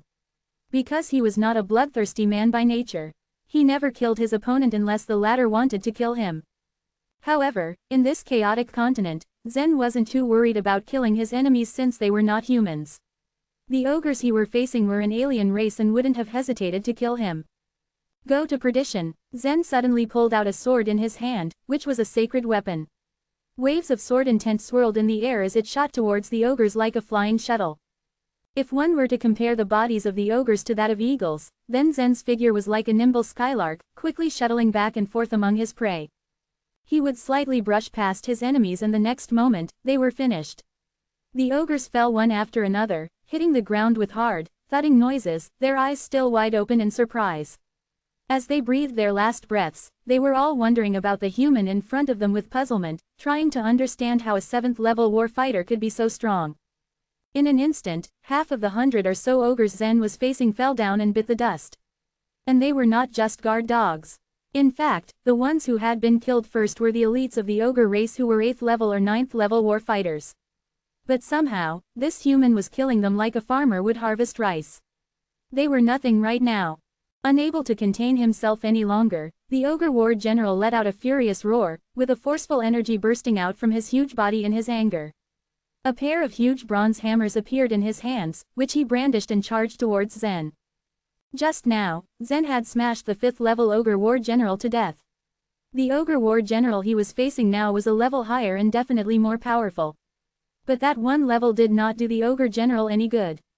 Faced with the pair of bronze hammers that were bigger than his own self, Zen slightly waved the long sword in his hand and chopped the hammers in halves. After all, that bronze hammers were probably low-grade fairy weapons. How could they withstand the long sword which was a sacred weapon in Zen's hand? When the humans in the forest saw that the sword in Zen's hand had chopped the hammers in halves, they were completely stunned. Is that a sacred weapon that he is holding? Man, I didn't know that he is so rich. You know, he's merely a 7th-level war fighter, but he has obtained a sacred weapon. Oh, my goodness, I think it's entirely possible that he's some master from a sacred place, the bearded middle-aged man remarked in astonishment. A 7th-level war fighter? You're right, his cultivation base is indeed only at the 7th level of a war fighter, but what he has just exhibited gives me the impression that he is a lot more powerful than that. He just smashed a 5th-level ogre war general to pieces, so there's no way we can gauge his strength using common sense or knowledge, the silver-haired young man coldly replied. Of course Zen himself had no idea what other people were saying about him. After slicing apart the ogre war general's bronze hammers with a swift and simple move, his figure suddenly flashed. A beam of milky white light suddenly burst out from the forceful energy on his body. The next moment, his entire body seemed to turn into a fine, long thread, which charged straight towards the ogre general. The speed was somehow strange to him. In fact, sensing this speed, a trace of astonishment flickered in Zen's own eyes too. Boosted by the forceful energy, his speed seemed to have increased several folds. He was now moving so fast that he felt like he wouldn't be able to control his own movements. To avoid bumping into the ogre war general, he slightly tilted the sword in his hand, which was about to stab into the body of the ogre war general. As a result, the sword realigned and grazed the ogre war general's neck, cutting it wide open. When the blood began to splash out from the wound on the ogre war general's neck, Zen's figure had already disappeared without a trace. He had lost control of his own speed and crashed head-on into a small hill far away. Even the ogre general hadn't expected that Zen's speed could reach such an unimaginable extent. He clutched his severed neck and heavily fell to the ground, finished for good. All the other ogres were transfixed with shock. Right after Zen disappeared before their very eyes, they saw a cloud of dust rise from the hill in the distance. That guy, how did he gain such a velocity in an instant? A human hidden in the forest could not help ejaculating in shock. Hush, keep it down. It is indeed very strange. His speed suddenly increased, and even he himself was unable to come to a halt in time, the bearded middle-aged man remarked with confusion written all over his face. Actually, they weren't the only ones who felt that it was strange. The ogres were also confused, and even Zen himself didn't have a clue about what had just happened. When the forceful energy had burst out from his body, his speed had increased so much that it felt like he was riding on a storm cloud. He looked at his body, trying to figure out what had contributed to the sudden increase in his speed. The phoenix crystal which was embedded in his arm was no longer of much use for increasing his speed, since he had already achieved a much higher velocity. Therefore, he guessed that it could not have been the phoenix crystal that had caused the boost in his speed just now. However, Zen remembered clearly that his speed had exploded right after the forceful energy had shot out a beam of milky white light. So it must have something to do with that milky white light. But what was that? A deep crater had appeared after Zen had collided with the hill. He stood to his feet and slowly crawled out of the crater. At that moment, the red dragon in Zen's mind suddenly asked, "Haha, oh boy. Feels strange. You know what happened?" Zen asked. "Yes. A portion of the forceful energy that burst out from your body just now is from the 100 Meetings platform," the red dragon replied. "Does the 100 Meetings platform usually have such an effect?" Zen asked in bewilderment. The real function of the 100 Meetings platform is not to boost speed. It's the function of the Windgate platform, which is one of the 8-path platforms, the red dragon explained, but your 100 Meetings platform is made from the bones of the cloud-chasing lion. The cloud-chasing lion is considered one of the fastest legendary beasts, and its speed is only inferior to that of the celestial mouse. So you have benefited from the cloud-chasing lion's talent too. Really, I never thought that things could work this way. Zen was both surprised and pleased to know this. To be honest, compared to the life vitality system, there was a great disadvantage in utilizing the body refining system.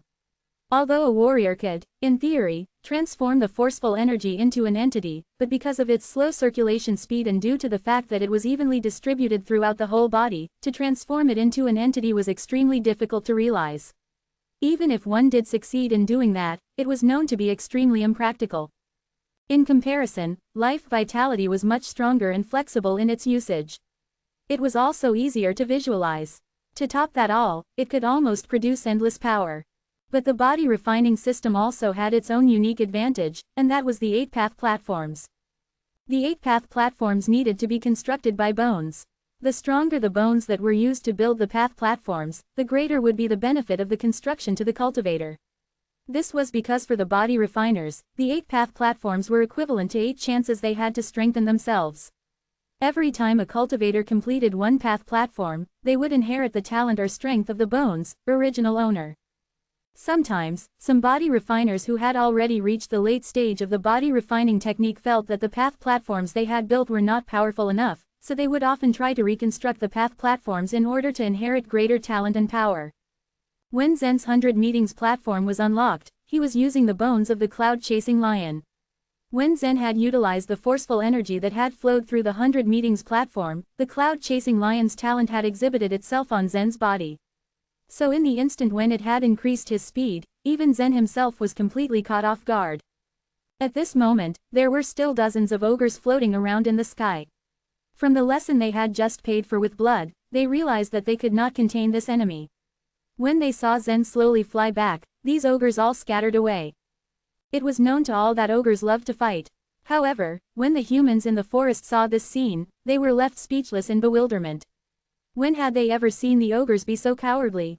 The ogres were the sort of creatures that fought like they didn't even care about their own lives. Therefore, in a war between ogres and humans, even if it were humans who had the advantage, they would often lose in the end because they weren't willing to die. Ogres were slow in their reactions, but they were not half-wits. It was clear as day to them that they were no match for Zen. They would not go and die under Zen's sword with the knowledge that they didn't stand a chance to win. However, just as Zen was flying back to where he had been, a powerful voice rang out. "Human kid, you have to stay. Here comes another ogre." Zen narrowed his eyes as he saw an ogre floating in the sky and flying towards him at a calm and unhurried pace. The ogre's skin was red, and the two fangs protruding from the corner of his mouth were a blood shade of scarlet. "An interesting human brat, a puny war fighter, but you actually killed my ogre war generals in succession. I wonder if you can kill me, an ogre warlord. This ogre is very powerful." Zen's face fell as he saw the ogre. An ogre warlord's strength was equivalent to that of a human who was a virtual tribulation realm master. At his current level of strength, he would be unable to stand up against such an enemy alone. There was a chance for him to escape, but the problem was that he had a group of ordinary humans following him. Zen could, of course, choose to leave them behind, since the lives of these common and ordinary people were not worth mentioning in a world full of powerful warriors. However, Zen was not the sort of person who gave up halfway. Before Zen could say anything, the ogre warlord had already landed and was rapidly charging towards him, his figure as big as a hill. As the ogre warlord raced forward and drew closer, Zen watched him get bigger in his eyes. A sense of extreme danger weighed down on him. He suddenly felt his heart tighten. This ogre warlord possessed the strength to kill him and was going to do so too. In his moment of despair, Zen summoned the sword spirit he had condensed, Lily. In a flash, a beautiful girl popped out from thin air, together with the huge sword that had originally belonged to the Blood Fiend Emperor. The three members of the Demon Knight, who were observing the scene from afar, were suddenly left aghast. One of them was a young lady who was sitting on top of a tree. At the sight of Zen's sword spirit, her eyes became white as saucers and her mouth was left hanging open in surprise. Chapter 550, Tripartite Confrontation. On this chaotic continent, the Demon Knight didn't have many members. In fact, they had the fewest lot among all the races. The Demon Knight was an incomparably powerful race in any boundless universe. From the very moment they were born, they possessed the strength of nature creatures. They would be a powerful race even in the upper world. Despite their weak numbers, God had been fair to them. The members of the Demon Knight were unmatched. Whether it was strength, talent, or even appearance, they were all close to perfection. However, they had one fatal flaw, and that was their inability to reproduce. Increasing the numbers in their race had proven to be difficult. Otherwise, the Demon Knight would have already ruled over this disorderly continent. The Demon Knight was a proud race, but they weren't particularly bloodthirsty. When Zen brought over a group of humans into their territory, they only issued him a warning and had him evacuate their area. It was precisely because of their pride that the Demon Knight rarely cooperated with other races. It was also why the three members of the Demon Knight were so shocked at the sight of Zen's sword spirit. "Let me see it more clearly," said the young lady of the Demon Knight holding the bone bow. Her eyes flashed with a pale blue light as her pupils turned the color of the sky. When her gaze fell on Zen's sword spirit, her expression changed. "Queen," the word fell from her lips and she immediately jumped down from the treetop. Her nimble figure nestled on a branch. She then knelt down, one knee facing her front. "Queen," the other two members of the race spat out, unbidden doubt in their voices when they heard what the young girl said. Their gazes turned to focus on Lily, the sword spirit next to Zen, and the expressions on their faces changed. They knelt on the ground like the girl. Respect shone through their eyes. After the salutations, the three members slowly stood up. "Phoebe," one of them called out. "Why would our queen appear by the side of a human?" Phoebe shook her head hesitantly. "I'm not sure, Queen has never said anything about this. This human seems to have many secrets. We shouldn't have stopped him just now. He is no match for the ogre warlord. Save him. I'll inform Elder May, someone else said. Phoebe nodded, then flew forward as if stepping on a gust of wind. Like an agile leopard, she continued to step onto the branches of the trees in the dense forest. Her willowy body leapt, the bone bow in her hand already changing directions as she loaded a bone arrow. Facing the ogre warlord, Zen backed away while allowing Lily, the sword spirit, to fight for him. Lily wielded the Blood Fiend Emperor's giant sword and it slashed in the air, producing a big black shadow as it was thrust in the direction of the ogre warlord's head. Demon Knight, ha ha, the ogre warlord snickered. With a sudden clap of his crimson-red hands, he caught the black sword forcefully between his hands. With a twist of his body, he tried to throw Lily away. However, Lily's sword dance was incredibly strange. As she was sent flying, she made a backhanded motion and her flexible body created an imaginary arc in the air. Taking advantage of her elasticity, she bounced up, getting hold of the sword again as she lunged toward the ogre warlord from another direction. Clang! Unfortunately, no matter how perfect Lily's sword dance was, it was ultimately unable to withstand the pressure of absolute strength. The ogre warlord was too strong, and when Lily's second sword strike approached, the ogre warlord's figure flashed as he once again punched the sword. Lily's originally sharp sword force started to fluctuate under the influence of the unreasonable strength. Lily was unable to block the attacks from the ogre warlord again. As Zen witnessed this, he frowned, about to call Lily back. As his sword spirit, she could be injured. If she was damaged, it would take her a long time to recuperate. It was the last thing he wanted. Never in his wildest dreams did he imagine what would happen next. At once, a sharp bone arrow flew toward the ogre warlord, making a whistling noise. The body of the bone arrow was covered in mysterious runes and at the end of it emitted a beam of milky white light. The power of this arrow far surpassed the one that had been shot at Zen before. The previous one had only been to warn Zen, while this one had clearly been used to attack the ogre warlord. Seeing the bone arrow zooming toward him, the ogre warlord sneered. He casually stretched his hand and plucked it out of air. With a crack, he crushed the arrow into pieces. Ha ha, the ogre warlord jibed. Demon Knight, when did you become allies with the weak humans? Demon Knight, so it seems they are around on this chaotic continent. Zen's eyebrows jumped up. Back on the Killing Sword Mountain, Zen had encountered the strange sword and obtained Lily, the sword spirit. He had also found out from the Cyan Dragon that the Demon Knight was an extremely powerful race. Little did he then know that the Demon Knight also existed on the chaotic continent. As the ogre warlord stopped talking, two figures slowly revealed themselves from behind the trees. They were the members of the Demon Knight. A young lady was in the front, the one named Phoebe. Slowly, she strode out of the forest. Her elegant steps seemed to conceal a special kind of rhythm. In an incomparably light voice, she said, "This human is special. He is under the protection of Demon Knight. 2 war generals of the Demon Knight want me to let this brat go. Are you two deranged?" the ogre warlord asked, rolling his eyes. The Demon Knight members had reason to believe that Zen was indeed remarkable, and the ogre warlord could also see through it. Zen frowned as he watched the Demon Knight members. Although they had not been too hostile toward him, he naturally wasn't willing to fall into the hands of any race. Moreover, these people might not have the strength to persuade him to stay. He hadn't expected the situation on this continent to be so complicated. Suddenly, more than 20 figures shot into the sky from a nearby forest, heading straight for Zen. "Hello, everyone. These are humans. They have nothing to do with the Demon Knight or the ogres, do they?" came a bright and bold voice. The speaker was a middle-aged man sporting a long beard. The other humans pulled out their weapons and drew nearer. Humans. Zen's gaze flickered, a hint of a smile appearing on his face. They were different from the ones that Zen had brought along. These people were warriors. So long as human warriors existed, the human race would hold great power here. That was good news for Zen.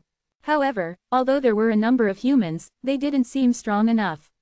As per the strength division of the chaotic continent, they all seemed to be war generals. War fighter, war general, war lord. The humans had more than 20 war generals, while the Demon Knight only had 2 war generals. As for the ogres, they had a war lord. The situation was still troublesome. Humans are as timid as mice.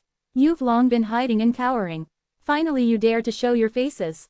The ogre warlord did not seem to consider the 20 or so human war generals a threat at all. On the contrary, he seemed more skeptical and nervous of the 2 demon knight war generals. "Well, we are here now, aren't we?" said the silver-haired man indifferently. Although the area was 3-legged, the ogres were the most tyrannical. While the demon knight did not have any intentions of expanding their territory, the ogres dared not provoke them. Only the humans were the weakest, so they stayed inside their fort. This particular group of humans had long contemplated whether or not they should lend a helping hand to Zen. After all, it would be a great risk for them. If they angered the ogres, it was very possible that the delicate balance among the 3 races would be broken. However, after reporting it to their superiors and receiving the orders, they knew what to do. They had to save the human kid. That was why the human race sent out all their elites, a total of more than 20 people to the forest. Still, they hadn't imagined that the ogres would send over an ogre warlord. "You, follow them," Zen, who was stuck in the middle of the confrontation, commanded the ordinary humans. The ordinary humans didn't understand what they were caught between and could only follow Zen's instructions. Once he had given the order, the hundreds of people slowly began to move toward the humans' warriors. They were so slow. If they had not delayed Zen by a few days, he would have already been thousands of miles away. The ogre warlord stared at Zen. To him, the ordinary and powerless humans were nothing more than a herd of cattle. What was infinitely more important was that Zen didn't go anywhere. Chapter 551, Run Away. The atmosphere was painfully tense. Those ordinary humans were moving in an orderly manner towards the direction that Zen had pointed to. In their minds, as long as they followed his instructions, they were going to be perfectly safe and no problem could befall them. The strongest among all the creatures present was definitely the ogre warlord. There were more than 20 war generals from the human race, and 2 war generals were from the demon knight. However, even 2 war generals of the last category were quite powerful and their strengths were not to be looked down upon. In fact, even the ogre warlord might not win if the human war generals and the demon knight war generals fought together against him. Therefore, everyone was waiting for the reinforcements behind them. They all had their own plans in mind, and Zen was no exception. Zen had met the human warriors, and judging from the looks of the current situation, he could tell that the human warriors on this chaotic continent weren't strong. He wasn't willing to place his life in someone else's hands right now, and even if he was, the human warriors were not a good choice. As for the demon knight, although they did not have much of enmity towards him and had even said that they would protect him, they still belonged to a different race. He did not believe that just because his sword spirit was a member of the demon knight, they would treat him well. As for the ogres, they weren't going to let him go by any means. While he was pondering over the current situation, 2 more huge figures appeared from the direction of the ogre warlord. Even from afar, everyone could feel their imposing manners as their figures grew larger. The instant the 2 new ogre warlords appeared, the forceful energy within Zen's body erupted as he shot forwards at a high speed. Zen's soul was much stronger than the other creatures present, so his reaction was also the fastest. Only after he had shot out did many of the creatures react. When the first ogre warlord sensed his companion's aura, a sinister smile appeared on his face. Before he could even say anything to his companions, Zen had run away. His expression darkened, and his body swayed as he chased after Zen. Zen could not afford his reactions to be slow. Although there were as many as 20 human war generals, they weren't going to be a match for the ogres. As for the demon knight, there were only 2 of them. He would be an idiot if he didn't run away right now. While Zen was escaping, his advantage of cultivating both body and life vitality was finally revealed. Just now, the forceful energy within his body had suddenly erupted, and his figure had instantly turned into a thin line that streaked across the horizon. In just a few seconds, he had traveled over 10 miles. In addition to the forceful energy, the life vitality within Zen's body was also stimulated as he streaked across the plain, causing his speed to increase again. This was the benefit of cultivating both his body and life vitality. The forceful energy was suitable for traveling over short distances, and it also contained the talent of the cloud-chasing lion, which made him even faster. The life vitality was suitable for long-distance flying, allowing him to maintain the high speed he had attained. In addition, Zen had also activated the energy within the phoenix crystal embedded in his body. At his current strength and speed, the increase in speed achieved by using the phoenix crystal was negligible, but right now, he was trying to escape and wanted to leave no stone unturned. A warlord on this continent was equivalent to a warrior at the virtual tribulation realm. In the Immortal Mist celestial tomb, Zen had defeated a warrior at the virtual tribulation realm. That was the prince of the divine kingdom. And he was no weak enemy. Though his cultivation was at the early stage of the virtual tribulation realm, he could defeat a warrior at the middle stage and even match a warrior at the late stage of the same realm. However, the biggest reason why Zen had been able to defeat him was that the prince's cultivation level had been suppressed by the celestial tomb. Thus, the prince's apparent strength had been only equivalent to a warrior at the early stage of the internal elixir realm. With Zen's current strength, he was unable to contend against even one ogre warlord, not to mention the fact that he had 3 ogre warlords chasing after him. If the 3 ogre warlords caught up to him, Zen would definitely die. He had to run as far as he could. When the first ogre warlord saw Zen escape, he immediately chased after him at a rapid pace. With his own cultivation level coupled with the eruption of his forceful energy, he wasn't any slower than Zen. At the same time, the 2 other ogre warlords who had come to provide assistance chased after Zen at a mad pace too.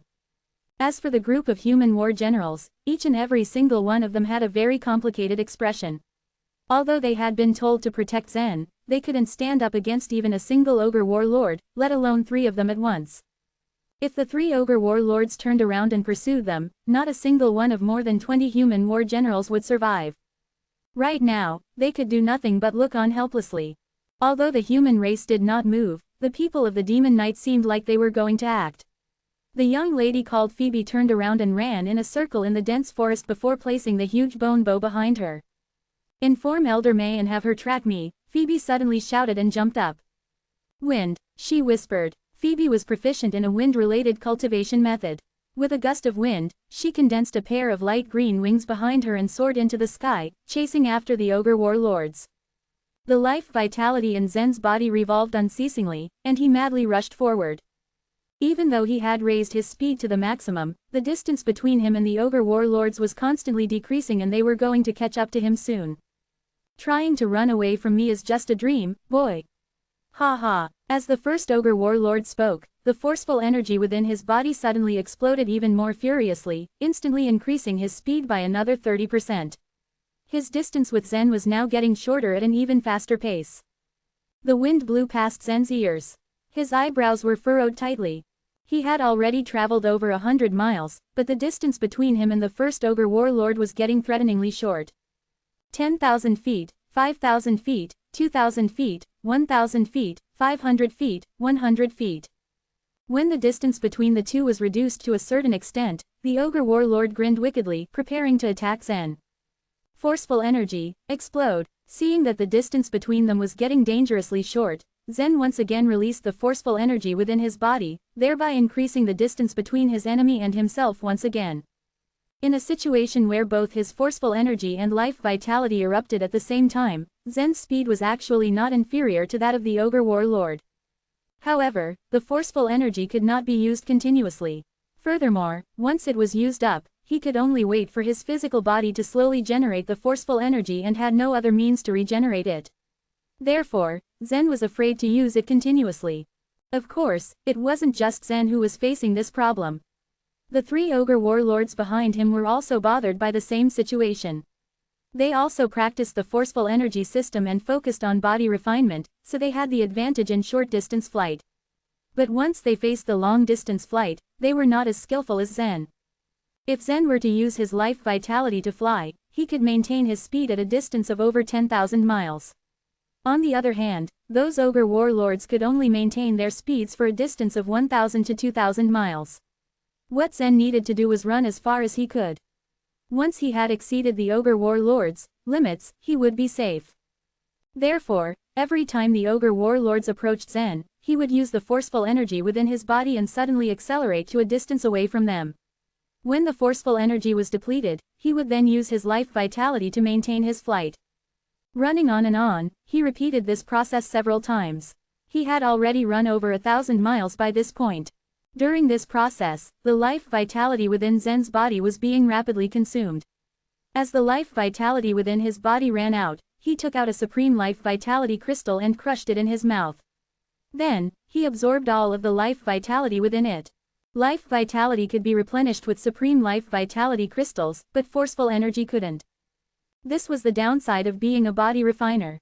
The life vitality system relied on the condensed life vitality from the heaven and earth to stimulate the cultivation method. But, the forceful energy system relied entirely on the eruption of one's own forceful energy. Forceful energy could only be produced by one's own body and couldn't be replenished by anything outside the body. The higher one's cultivation level was, the faster his or her recovery of forceful energy was. Since Zen, powerful as he was still not very high up in cultivation level, his biggest problem right now was that his forceful energy was soon going to be depleted. The explosion of forceful energy could cause his speed to increase, but ordinary forceful energy did not increase Zen's speed that much. Only after circulating the forceful energy in his body through the 100 meetings platform could he inherit the cloud-chasing lion's innate talent and burst forth with an astonishing speed.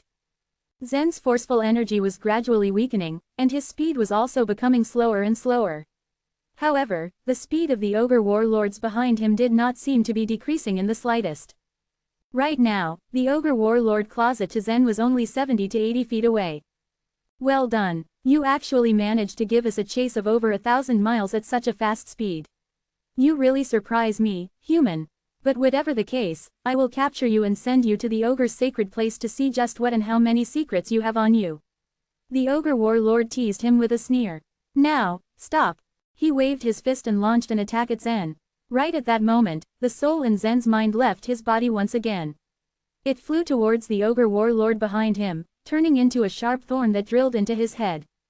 Zen's soul could directly exterminate a war general, but he was not very confident that it could do the same when facing the ogre warlord.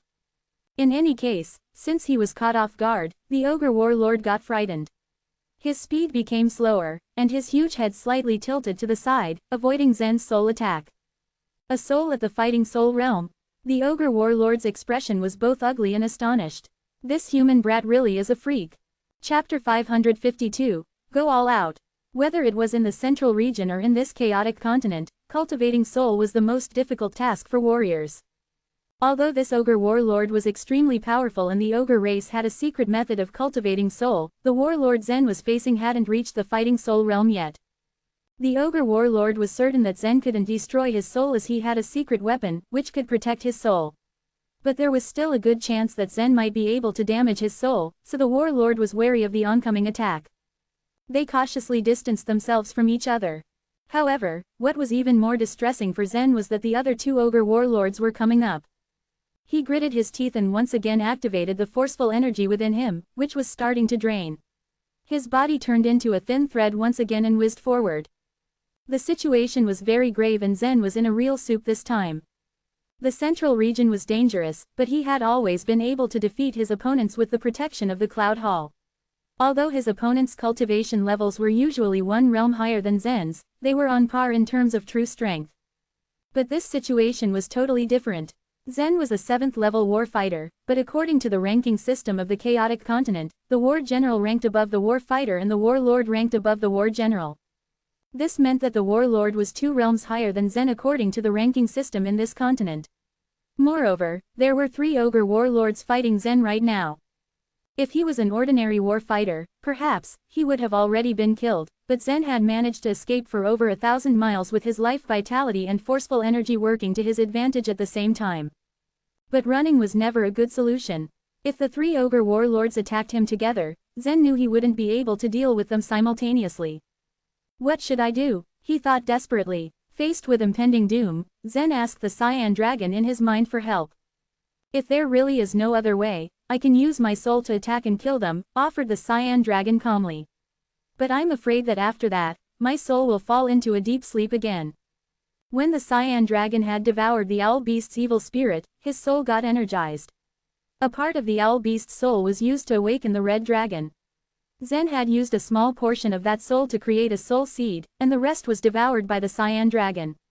The soul of the owl beast's evil spirit was very strong, but it was not enough for the genuine dragon.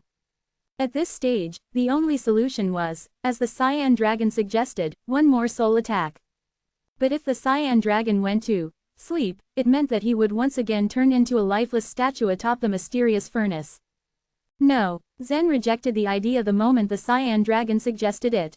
Zen wouldn't be what he was today without the Cyan Dragon's guidance. The Cyan Dragon had taught him to draw the divine texture. Besides, Zen relied on the Cyan Dragon's advice in crucial matters. He simply couldn't let him fall asleep again. But right now, there is no better way to deal with those ogres, said the Cyan Dragon, looking helpless. Be it the heavenly ogre fist or the malicious wheel of life and death, they were useless in front of the ogre warlords. The only things that could pose a threat to them were the broken flying knife and Zen's soul. However, these weapons were unable to completely wipe out the ogre warlords. Black flame. Perhaps the black flame within the mysterious furnace was Zen's last hope. This powerful weapon seemed to be able to destroy anything in the world, and Zen thought it might just become his final trump card. But Zen couldn't control the black flame in the way that he wanted. In other words, the black flame had a soul, and all Zen could do was summon it.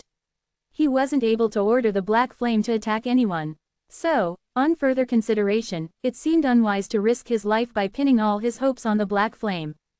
Zen was at his wit's end when a voice rang in his ears. In the northwest, 40 miles away, there are 3 transmission arrays. Go into the middle one. You can escape from there. It dawned on him that this ethereal voice came from a member of the Demon Knight, who had warned him not to advance further. Zen knew he shouldn't trust the members of the Demon Knight, but the voice bore no malice. In any case, it would be better for him to fall into the hands of the Demon Knight, against whom he at least had a fighting chance, than to be caught by the ogres. He didn't have much time to think. Without further ado, he changed his direction. Zen carefully scanned the mountainous terrain in front of him to look for the transmission arrays that the voice had told him about. There were tall mountains covered by lush trees and all kinds of plants. After looking hard for a few seconds, Zen spotted a strange mountain not too far away. The mountain seemed to have been halved by a sword. The upper half of the mountain lay horizontally at the side, while the lower half of the mountain was flattened, revealing a level ground. On the level ground, there were some circular patterns. Zen's eyes narrowed as a green light flashed in them. After his eyes were cleansed by the sap from the divine tree, not only was he able to see through illusions, his eyesight had improved greatly. 3 transmission arrays. Zen's eyes twinkled at the sight of the transmission arrays and he immediately sped up. The 3 transmission arrays were set up together, but it was very likely that they might lead to different destinations. According to the message from the young lady of the Demon Knight, Zen was to enter the transmission array in the middle. But what if that transmission array led him to the area inhabited by the Demon Knight? He would be captured by them. It was such a critical moment. Zen felt completely lost. He looked up and took a deep breath. Calm down, he reminded himself. In such circumstances, all he could do was take a gamble and pray that he would be safe. Then, Zen dove down at the speed of light. He crashed into the ground and bounced into the transmission array in the middle. As soon as he balanced himself, more than a dozen Supreme Life Vitality crystals flew out from the space ring that hung on his chest. With a casual wave of his hand, the Supreme Life Vitality crystals instantly embedded themselves into the transmission array. Buzz! A blazing white light began to rotate rapidly in the transmission array. Faster! Come on! Zen had exhausted the last bit of his forceful energy, but the 3 ogre warlords were still in hot pursuit. The ogre warlords had almost caught up with him. Just as they arrived above the mountain, a blazing white light engulfed Zen. The next moment he disappeared into the transmission array. Dang, the human brat escaped. The ogre warlord in the lead roared angrily.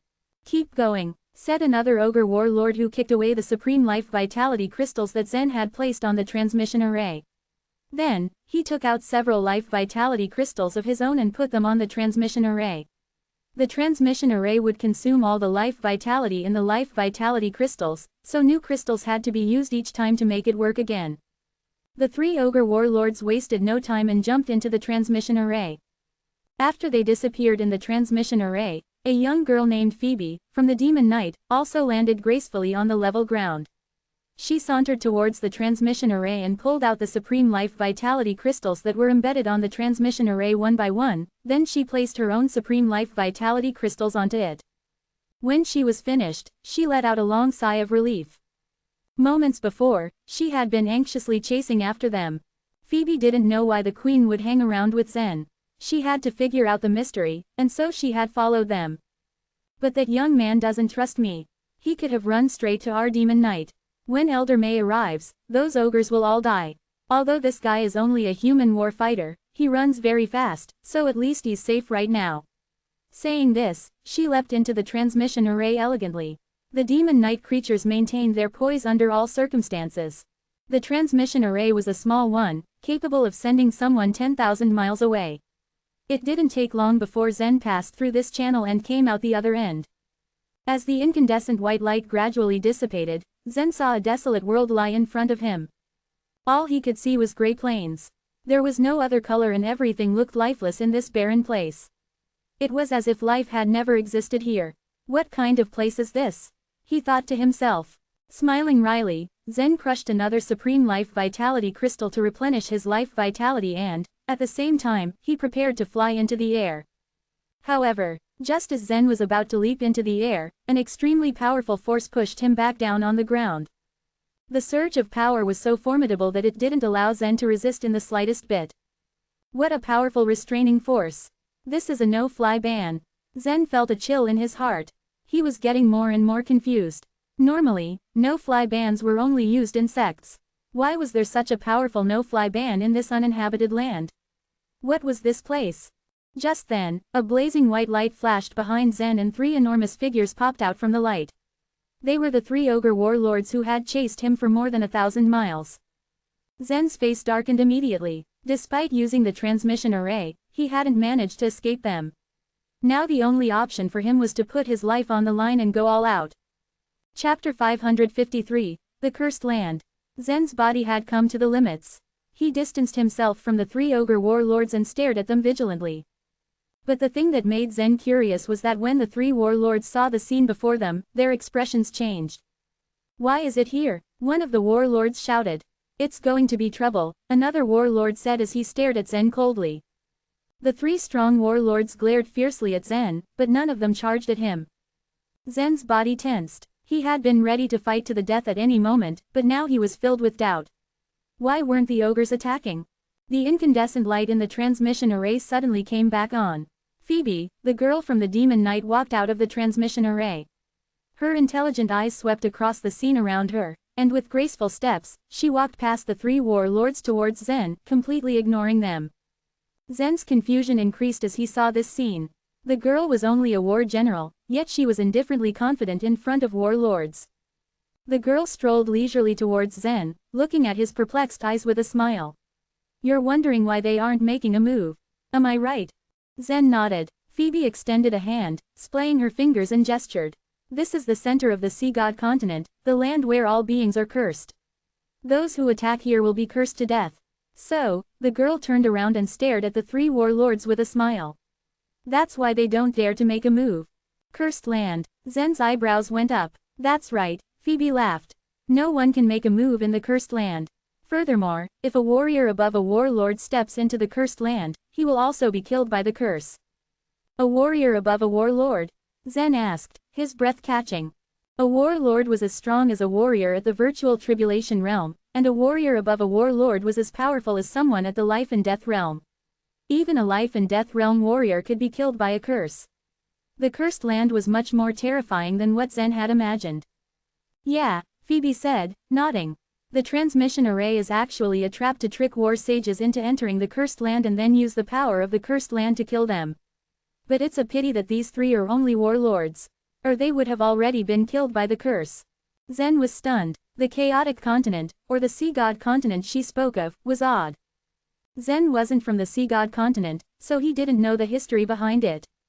Ever since the cursed land was set up in the sea god continent, countless transmission arrays had been constructed in various places by various races. They had even left special marks on the arrays in order to trap war sages. In the earliest days, many war sages were unintentionally sent to the cursed land and killed. Later on, the war sages of the sea god continent had an unwritten rule: never enter any transmission array. If one entered a wrong transmission array, he would definitely be killed, and that would be too unfair. The three ogres were just warlords. If they had been war sages, they would never have dared to follow Zen into the transmission array. Zen had earlier felt strange that the transmission arrays appeared out of nowhere in the wilderness. It wasn't until he listened to Phoebe's explanation that he understood that these transmission arrays were used to trap and kill war sages. "You are lucky this time, you brat. Don't think for one second that you will be safe on this cursed land. I'm sure that if you dare go to the Tower of Sin, you will die miserably. An ogre warlord sneered. Let's go, another warlord said through gnashed teeth, looking coldly at Zen. The three warlords then returned to the transmission array. After they put down some life vitality crystals, they slowly disappeared in a flash of white light. Tower of Sin, Zen repeated, as if in a daze. The purpose of Zen's trip to the sea god continent was the Tower of Sin.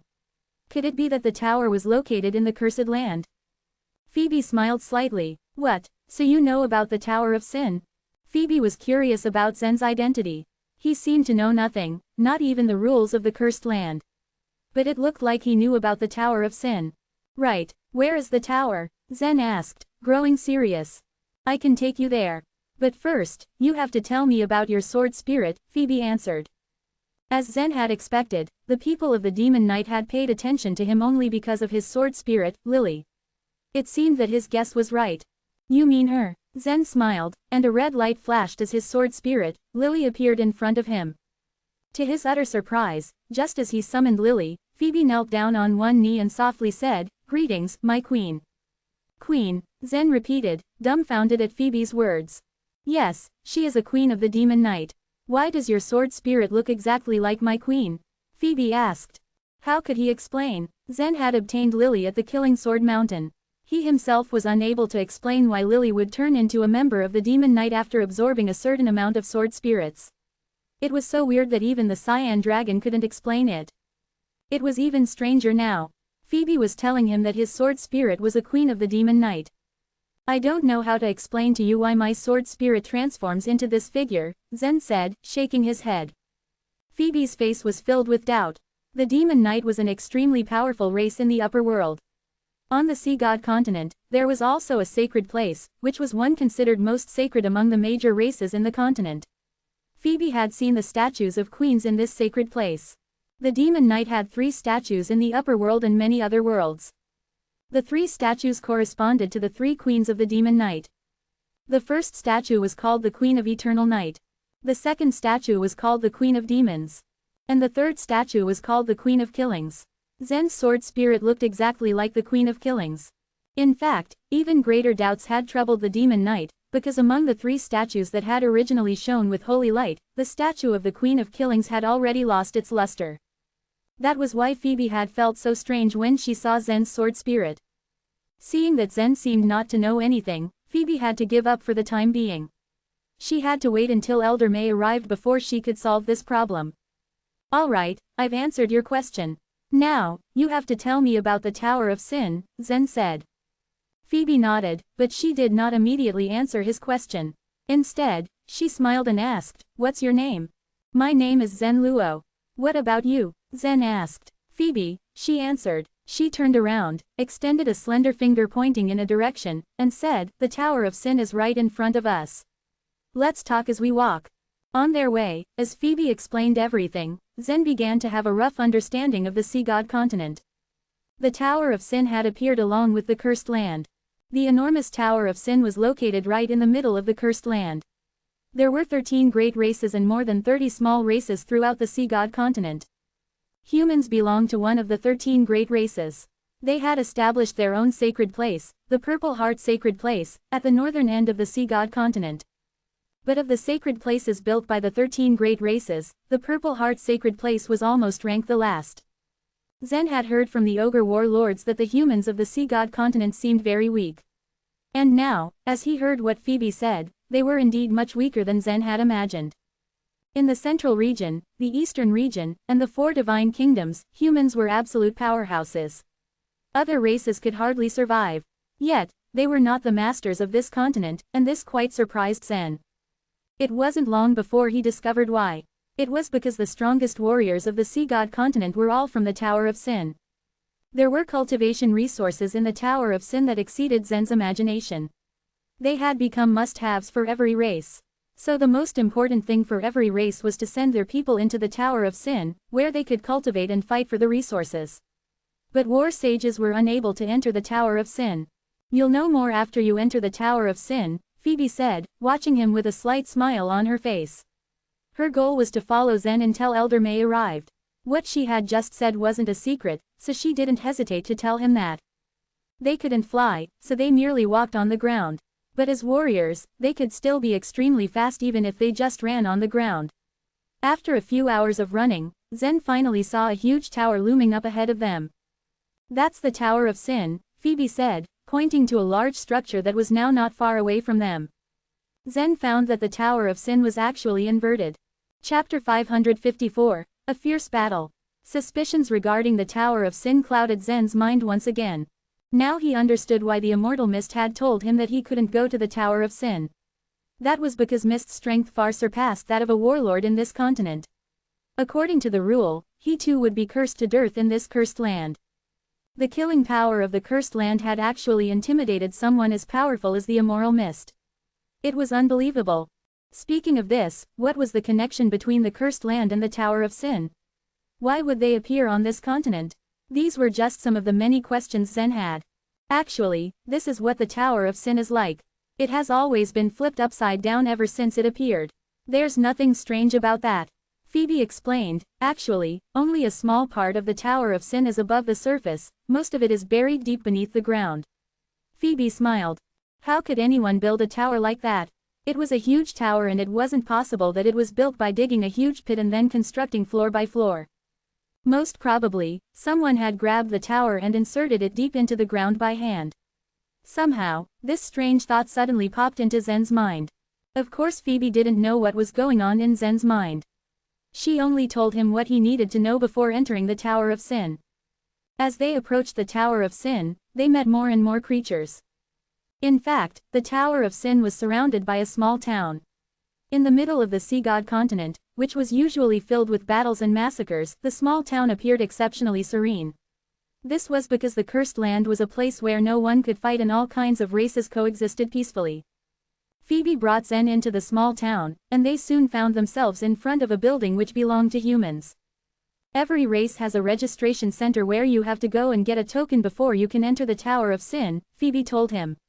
This is the registration center for your human race.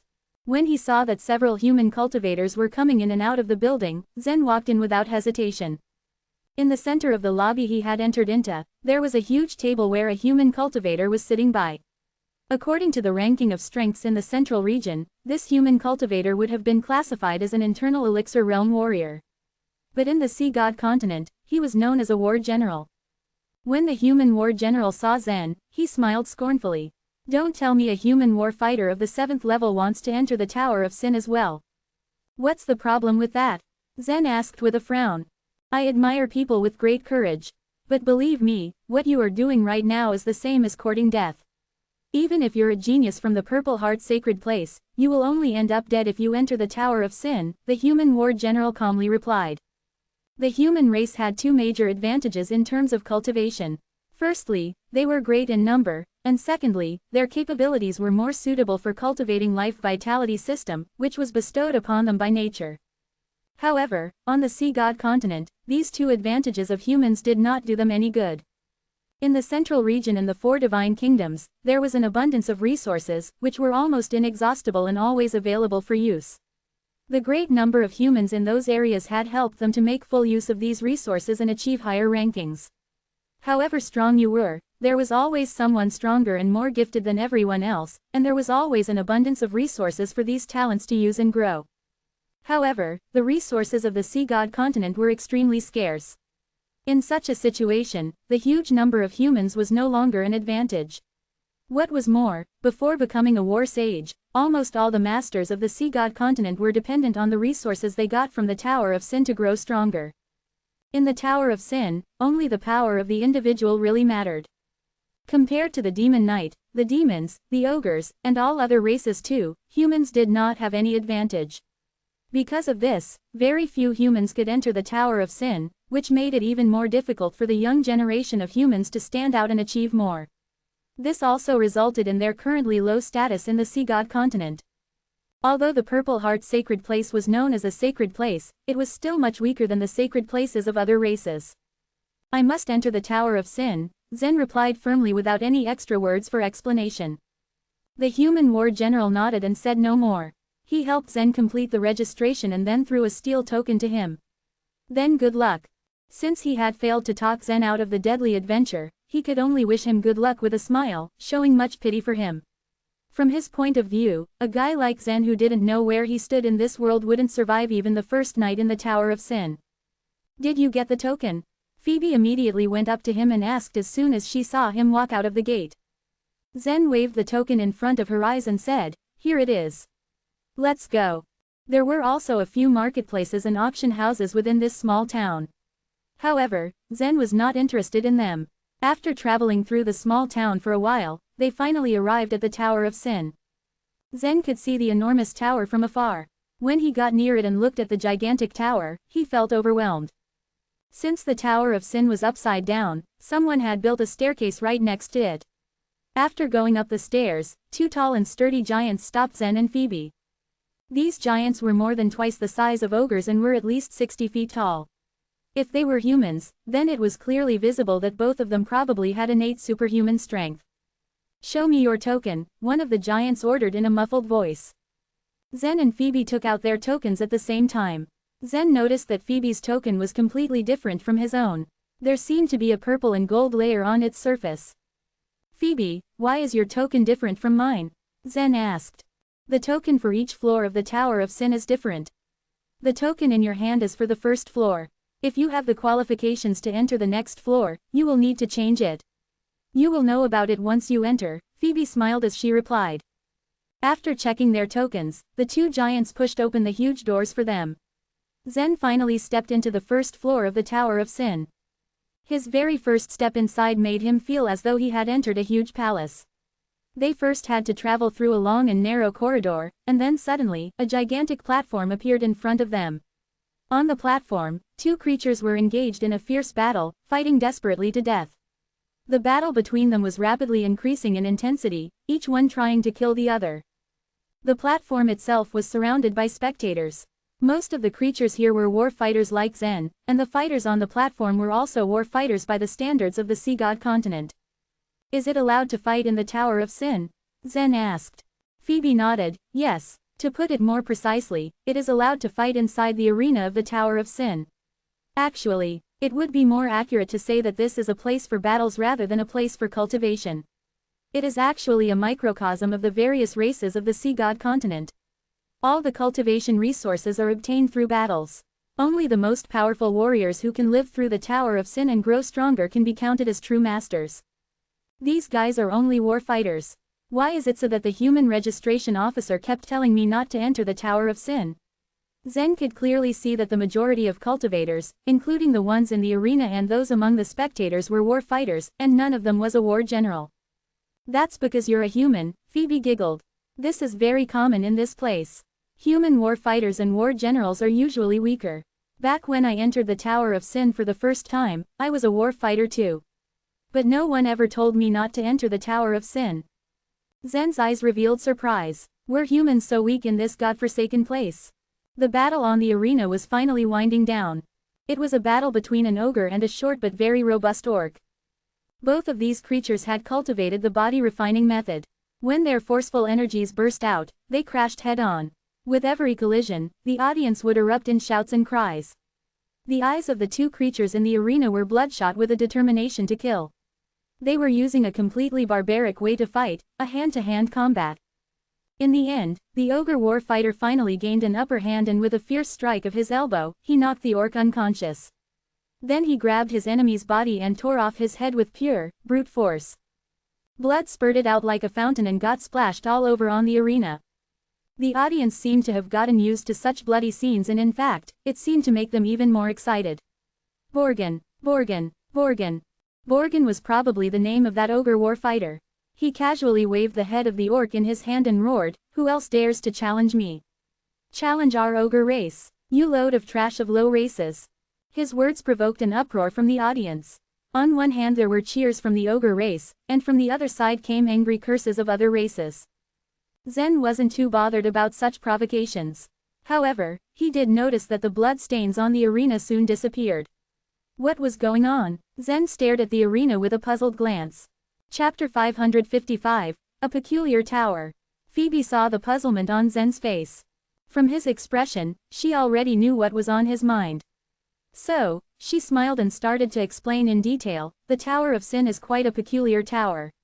It seems like a living creature and can absorb everything within it. Absorb everything? Zen's expression became even more puzzled. Yes, that's right. Regardless of whether it is blood or something else, anything lifeless will be absorbed by this tower. If you leave a weapon on the floor for too long, it will also be absorbed, Phoebe explained. Wait, you mean it can even absorb weapons? Zen asked in shock. Phoebe nodded. Any lifeless object will be absorbed after being placed on the floor for a period. Say, for example, someone died and no one collected his body for a period, it would also be absorbed by this tower as well. Zen was in awe, but before he could comment further, a milky white light suddenly condensed in the arena and shot into the token hanging on the ogre's chest. Although Zen was unclear on what exactly that light was, he could sense that it contained extremely pure energy. He felt an attraction to it and had an instinct to snatch that energy and refine it. What's that? He asked. It's a reward given by the Tower of Sin. It is called the Lucky Light. Defeating your opponent in the arena will get you the Lucky Light. The stronger your opponent you defeat, the more Lucky Light you will get, Phoebe explained to Zen patiently. There is a popular belief on the Sea God continent that the Tower of Sin turns the things it absorbs into the Lucky Light. Lucky Light. It wasn't the first time that Zen had seen the Lucky Light. He had seen it before in the Dragon Soar Arena. The Dragon Soar Arena had accumulated the Lucky Light for countless years, but most of it had all been absorbed by Zen. By absorbing a large amount of Lucky Light, Zen's cultivation level had greatly enhanced. However, the Lucky Light in front of him was different from that in the Dragon Soar Arena. The Lucky Light here did not directly enter one's body, but into one's token. The Cyan Dragon also discovered the problem and laughed in Zen's mind. Indeed, with the naked eye, the Lucky Light in the Tower of Sin appears to be the same with that in the Dragon Soar Arena. However, the Lucky Light in the Dragon Soar Arena could enhance one's cultivation level directly, while the Lucky Light here can only be used after refinement. I got it. Only now did Zen understand why the creatures on the Sea God continent valued the Tower of Sin so much. Cultivating in the Dragon Soar Arena wasn't that bad, but it needed a long time for the Dragon Soar Arena to accumulate the Lucky Light. Zen was the first to enter the Dragon Soar Arena, and he had absorbed almost all the Lucky Light in it. As a result, the amount of Lucky Light gained by those people who entered the Dragon Soar Arena after Zen was much less. In this Tower of Sin, however, once you defeated your opponent, you would be able to obtain the Lucky Light, which would allow you to rapidly increase your cultivation level. With the potential that the Tower of Sin had, controlling it would mean that one's race would have a super sacred place for cultivation.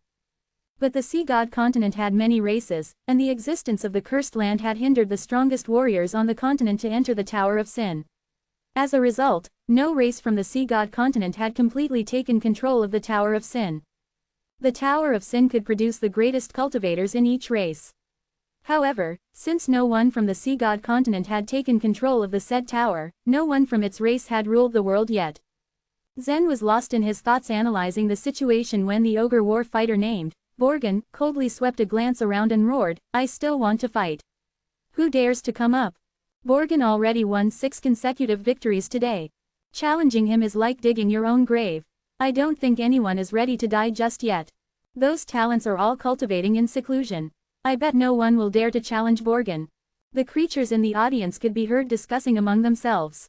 Despite Borgin's constant growling, no one had stepped into the arena to answer the challenge. Deep down, Borgin was proud of himself. He knew that everyone was afraid of him. But he wouldn't pass the chance to show off his strength. He looked around and noticed Zen from the crowd. He said, "Human war fighter.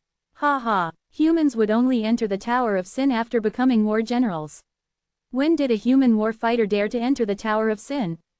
After Borgin finished, everyone shifted their eyes to Zen. Humans didn't have a high position on the Sea God continent and were considered relatively weak. Although the famous Purple Heart sacred place was maintained by a few powerful humans, they didn't have any strong disciples. Hence, no one would inherit the Purple Heart sacred place once those powerful humans perished. Eventually, the Purple Heart sacred place would be ancient history. On the Sea God continent, the Tower of Sin was a place that every race would fight for. Humans would go to the Tower of Sin every year for cultivation, but they would usually enter the tower only after becoming war generals. It was very rare to see human war fighters in the Tower of Sin. An ogre war fighter, Zen thought. His gaze flickered, and a faint smile appeared on his face.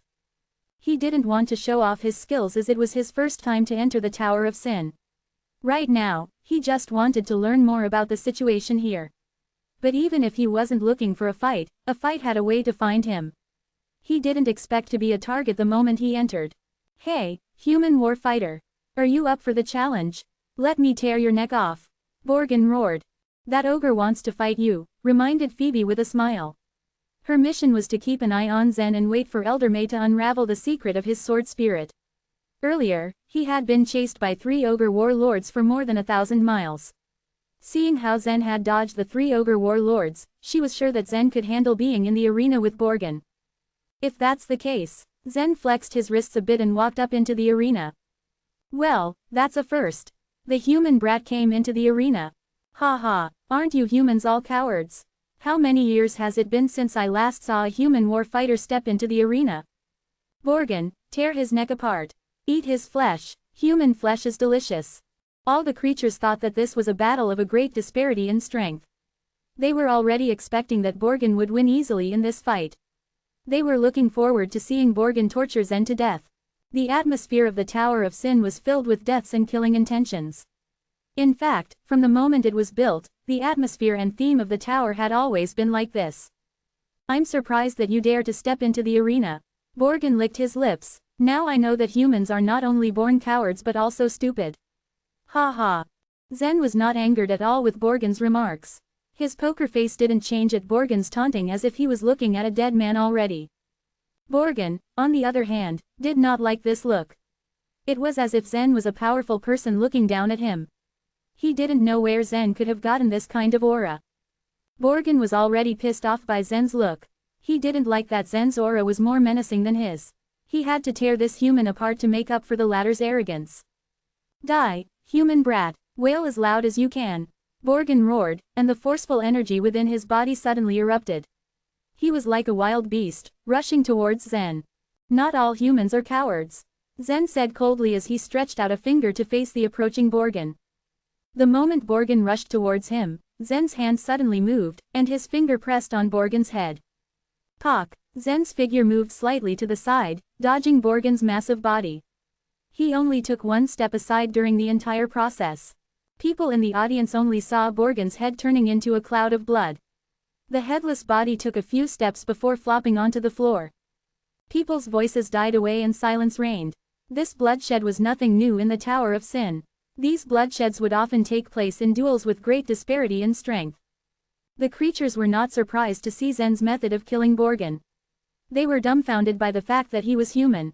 Humans had many known talents. Otherwise, they wouldn't be considered one of the 13 great races. However, human war fighters were far behind the other creatures on the Sea God continent. Entering the Tower of Sin when a human was still a war fighter was like digging his own grave. As such, almost all the warriors that the Purple Heart Sacred Place sent into the Tower of Sin were war generals. But this level 7 human war fighter was different. Despite his level, he had defeated Borgin with only a finger. This surprised most of the creatures in the Tower of Sin.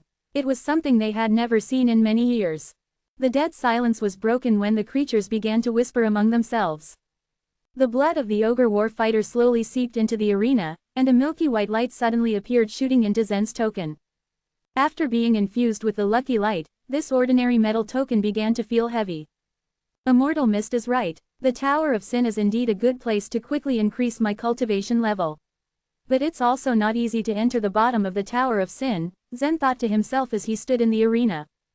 Just as he was about to walk off, another burly figure walked up into the arena.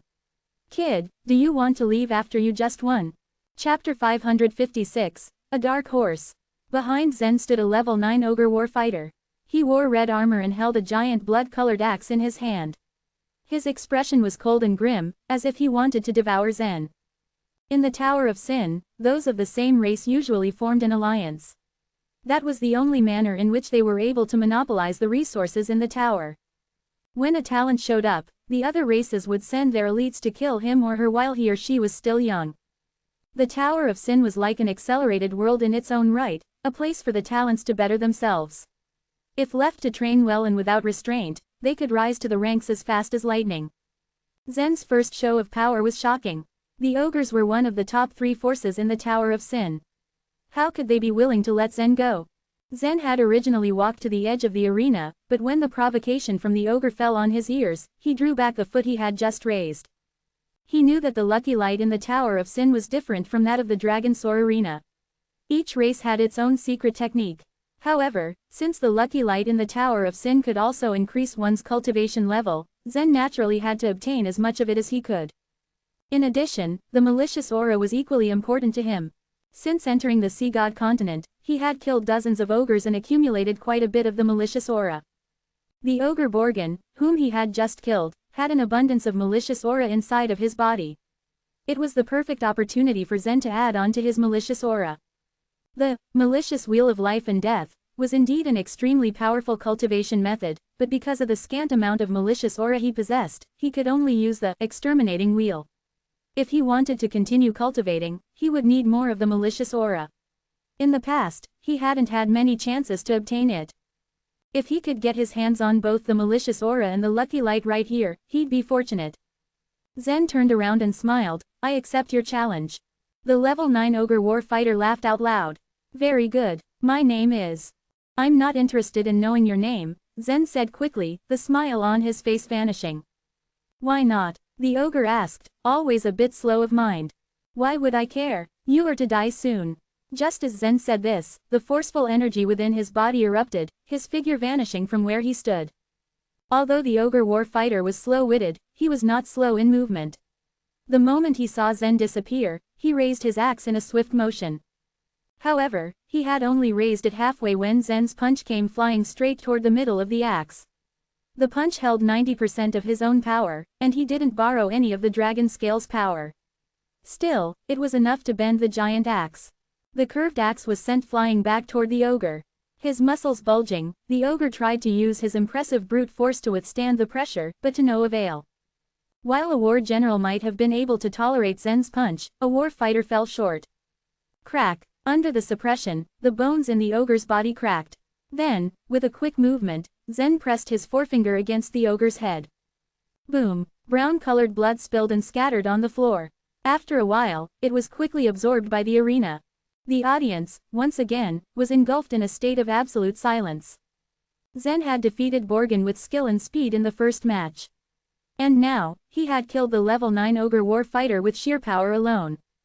The onlookers were stunned, unable to react for a moment. How could the human's strength be a match to the ogres? Ogres were a powerful race on the Sea God continent. When it came to pure strength, they might not be comparable to giants, but they were far superior to the giants in many other aspects. In terms of individual strength, ogres were only inferior to the demon knight. Humans, on the other hand, had never been a race that relied on strength. So why was this human so powerful?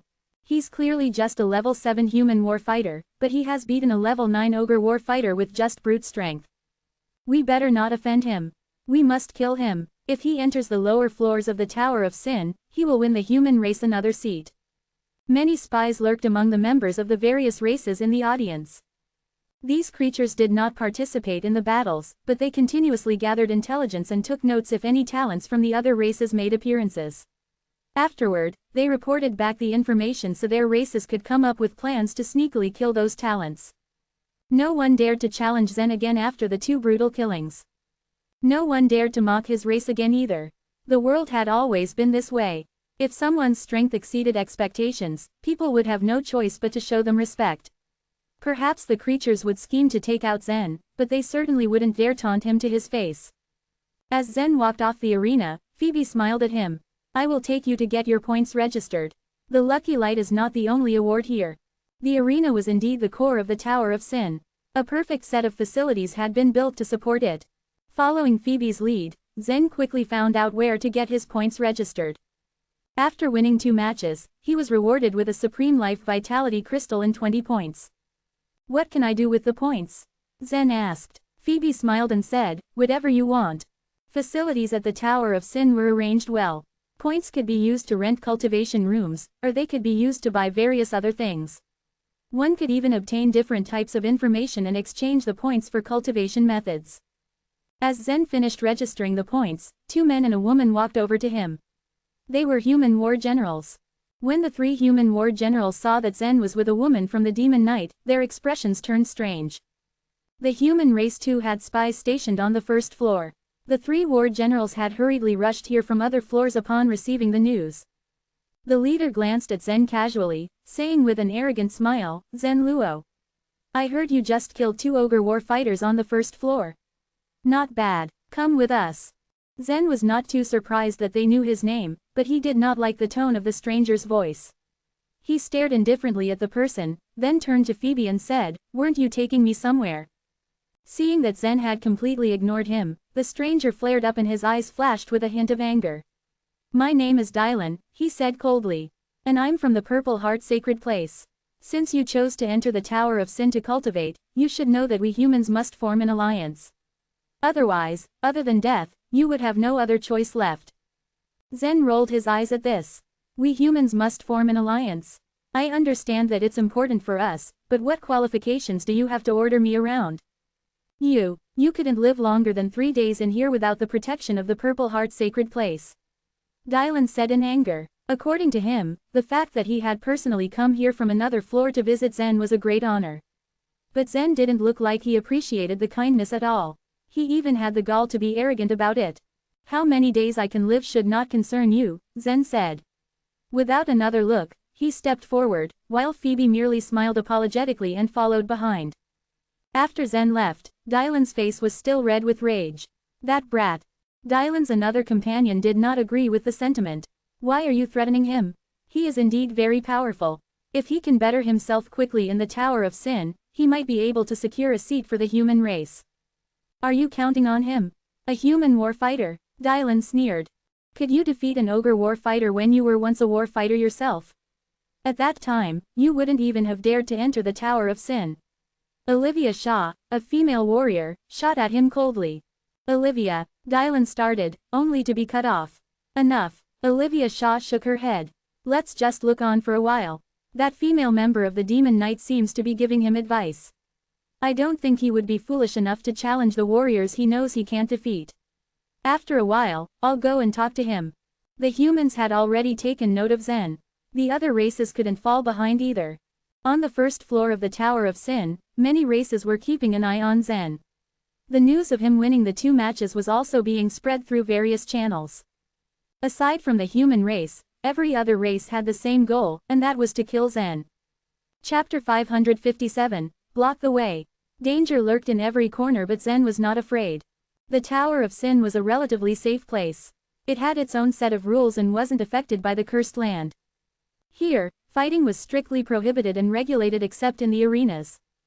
Any dispute, whether it was between mortal enemies or entire opposing races, had to be settled in the arena. Anyone who broke the rules and engaged in any fighting outside the arena would be hunted down and dealt with by all other races. Phoebe led him to a decently spacious hall. "This is the living quarters. The practice rooms here can be rented for a day with a few points. This one here is the most ordinary practice room, but there are some pretty exclusive, secret ones that can cost up to 100 points per day." Zen raised an eyebrow. 100 points a day. He repeated. He had won 2 matches but had only accumulated a total of 20 points, which was nowhere near enough to afford a more expensive room. Phoebe shrugged. "You heard what I said. The time flow rate in one of those practice rooms is 10 to 1. Zen's eyebrows were raised higher. "Time flow rate? What's that?" he asked curiously. Phoebe sighed and felt the need to explain to Zen. The only way to change the speed at which time flowed was through the use of time law. After he was baptized, Zen had gained the comprehension of the 9 different basic laws in the upper world. However, there was one law that he had not understood, and that was the time law. If one were to use a metaphor, time was the king, and space was the ruler. These 2 law powers were essentially the most powerful ones in the world. The dragon lineage human did not have the time law's obelisk because they didn't have a master who had fully comprehended it. A practice room that altered time flow pleased Zen greatly. Time was running out. If he worked hard and obtained enough points, he would be able to enter the more expensive practice room and use it for his training. 1 day inside it would be equivalent to 10 days of training on the outside world. 1 year would be equivalent to 10 years. It was amazing. Still, Zen was more concerned about the time law. "You said there are all sorts of cultivation methods here in the Tower of Sin," he said to Phoebe. "Are there cultivation methods that are related to the time law?" I know some of them, but, Phoebe trailed off, avoiding Zen's eyes. But what? Zen pushed further. Phoebe answered him with a small smile instead, you won't meet them by staying on the first floor. You'll have to go deeper. Humph, Zen huffed, how can I get to the next floor? Phoebe shrugged once again, 100 points. The reply made Zen think. Since he hadn't encountered any great difficulties on the first ground and the war fighters weren't much of a threat to him, it wouldn't be too difficult for him to get 100 points. Nodding, Zen dropped the subject. He had no plans of entering the next floor for the time being. He still wanted to scope the area and become more familiar with the rules of the tower before venturing even further down. Although he was confident in his strength, Zen was not stupid enough to disregard the existence of other fighters more powerful than him who lived deep inside the Tower of Sin. With his current strength levels, Zen wouldn't even stand a chance against a level 1 warlord. After choosing and going inside his rented practice room, Zen immediately took out the token for the Tower of Sin and set it down in front of him. Although the token looked ordinary, it had been able to absorb the lucky light. After absorbing the lucky light, the token had begun to emit a faint white luster. Just as he triggered the token, the soft light began to flow into Zen's body. It gave Zen a sense of familiarity. The secret techniques of different races were all different, but still contained small slivers of similarity among them. This lucky light was very similar to the one in the Dragon Soar arena. The lucky light started to flow into Zen's body and converge into his belly. Meanwhile, his life vitality also started to move smoothly in his body. After a period of training, he had the feeling of an imminent breakthrough. Although it was only a small amount of lucky light, it was enough for him to ascend and break through. The 8th level illuminating Soul Realm warrior meant an 8th level war fighter on the Sea God continent. His cultivation was improving, but it was still too slow.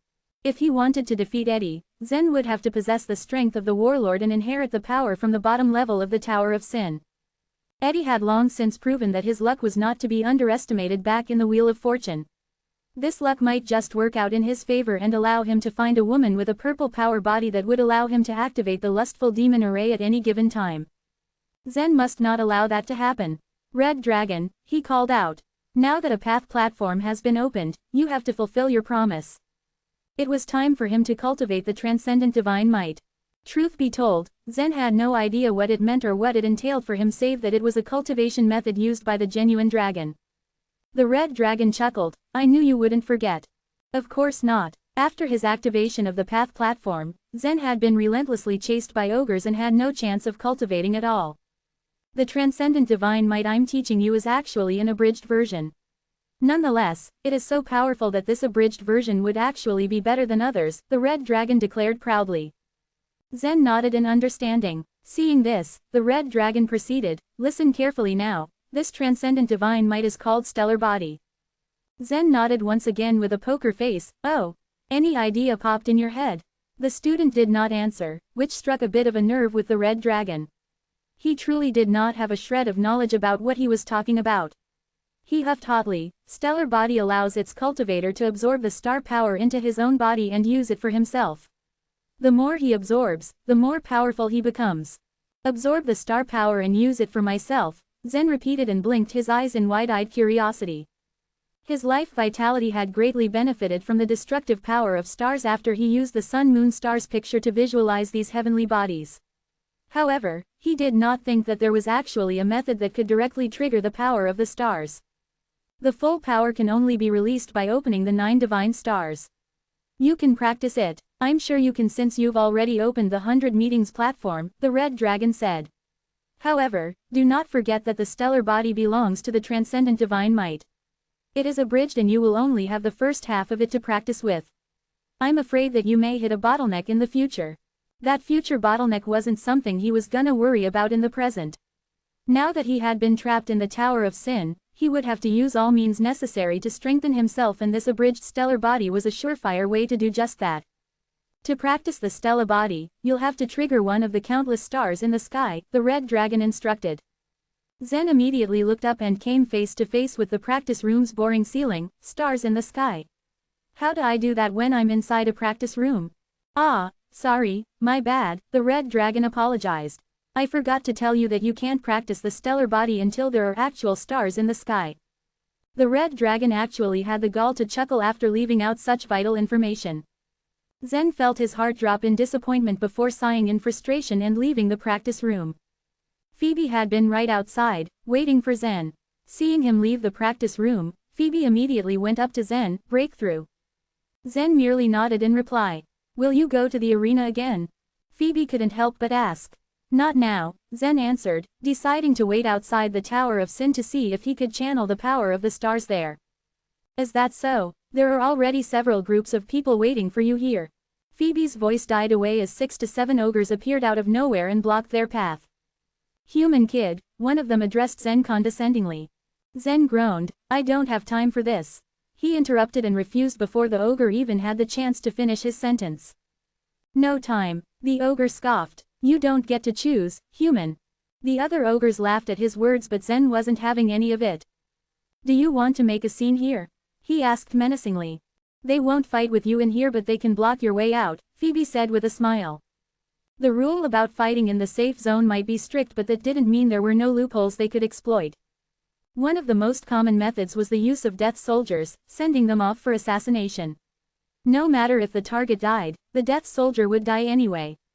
A failed assassination would be impossible to be traced back to the mastermind, while a successful one meant that the death soldier actually served out his very purpose and killed a talent from another race.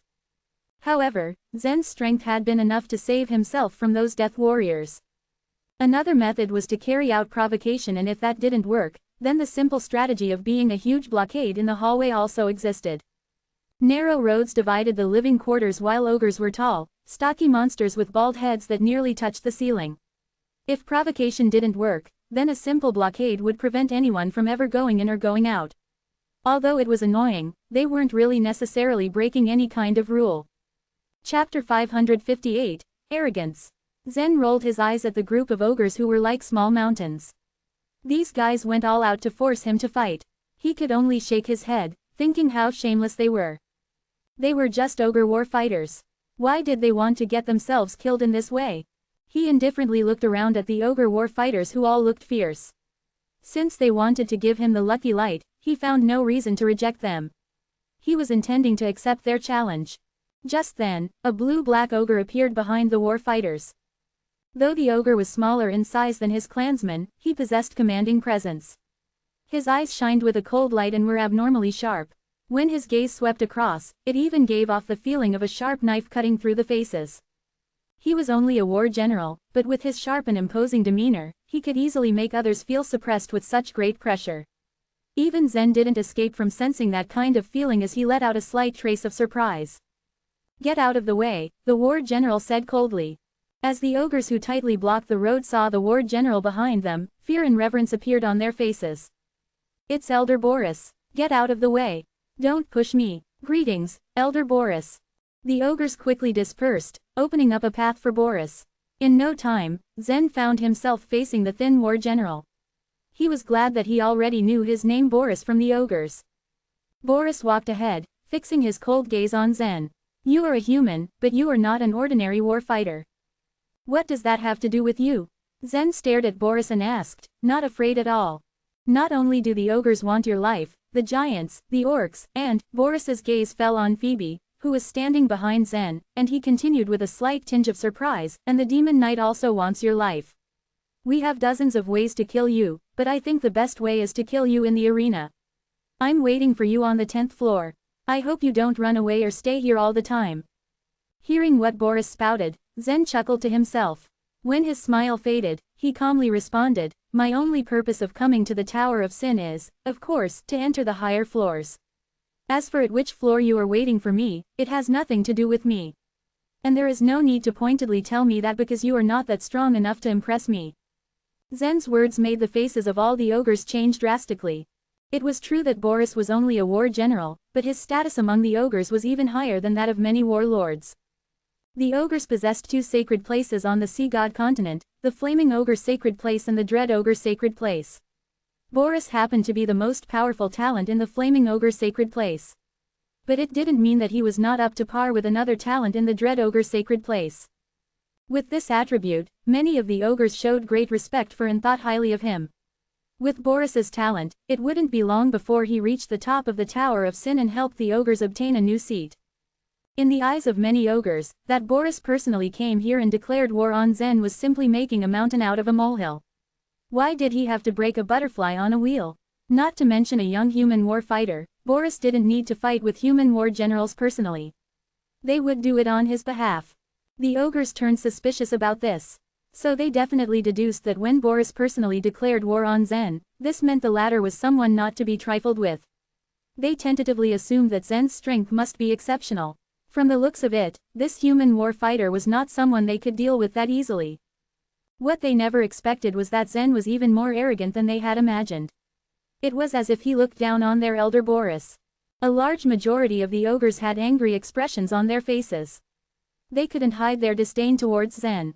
Human boy, you, before the ogres started to curse Zen, Boris raised his hand to silence them. Then he eyed Zen and stated indifferently, impressive. Only a few humans have such spirit.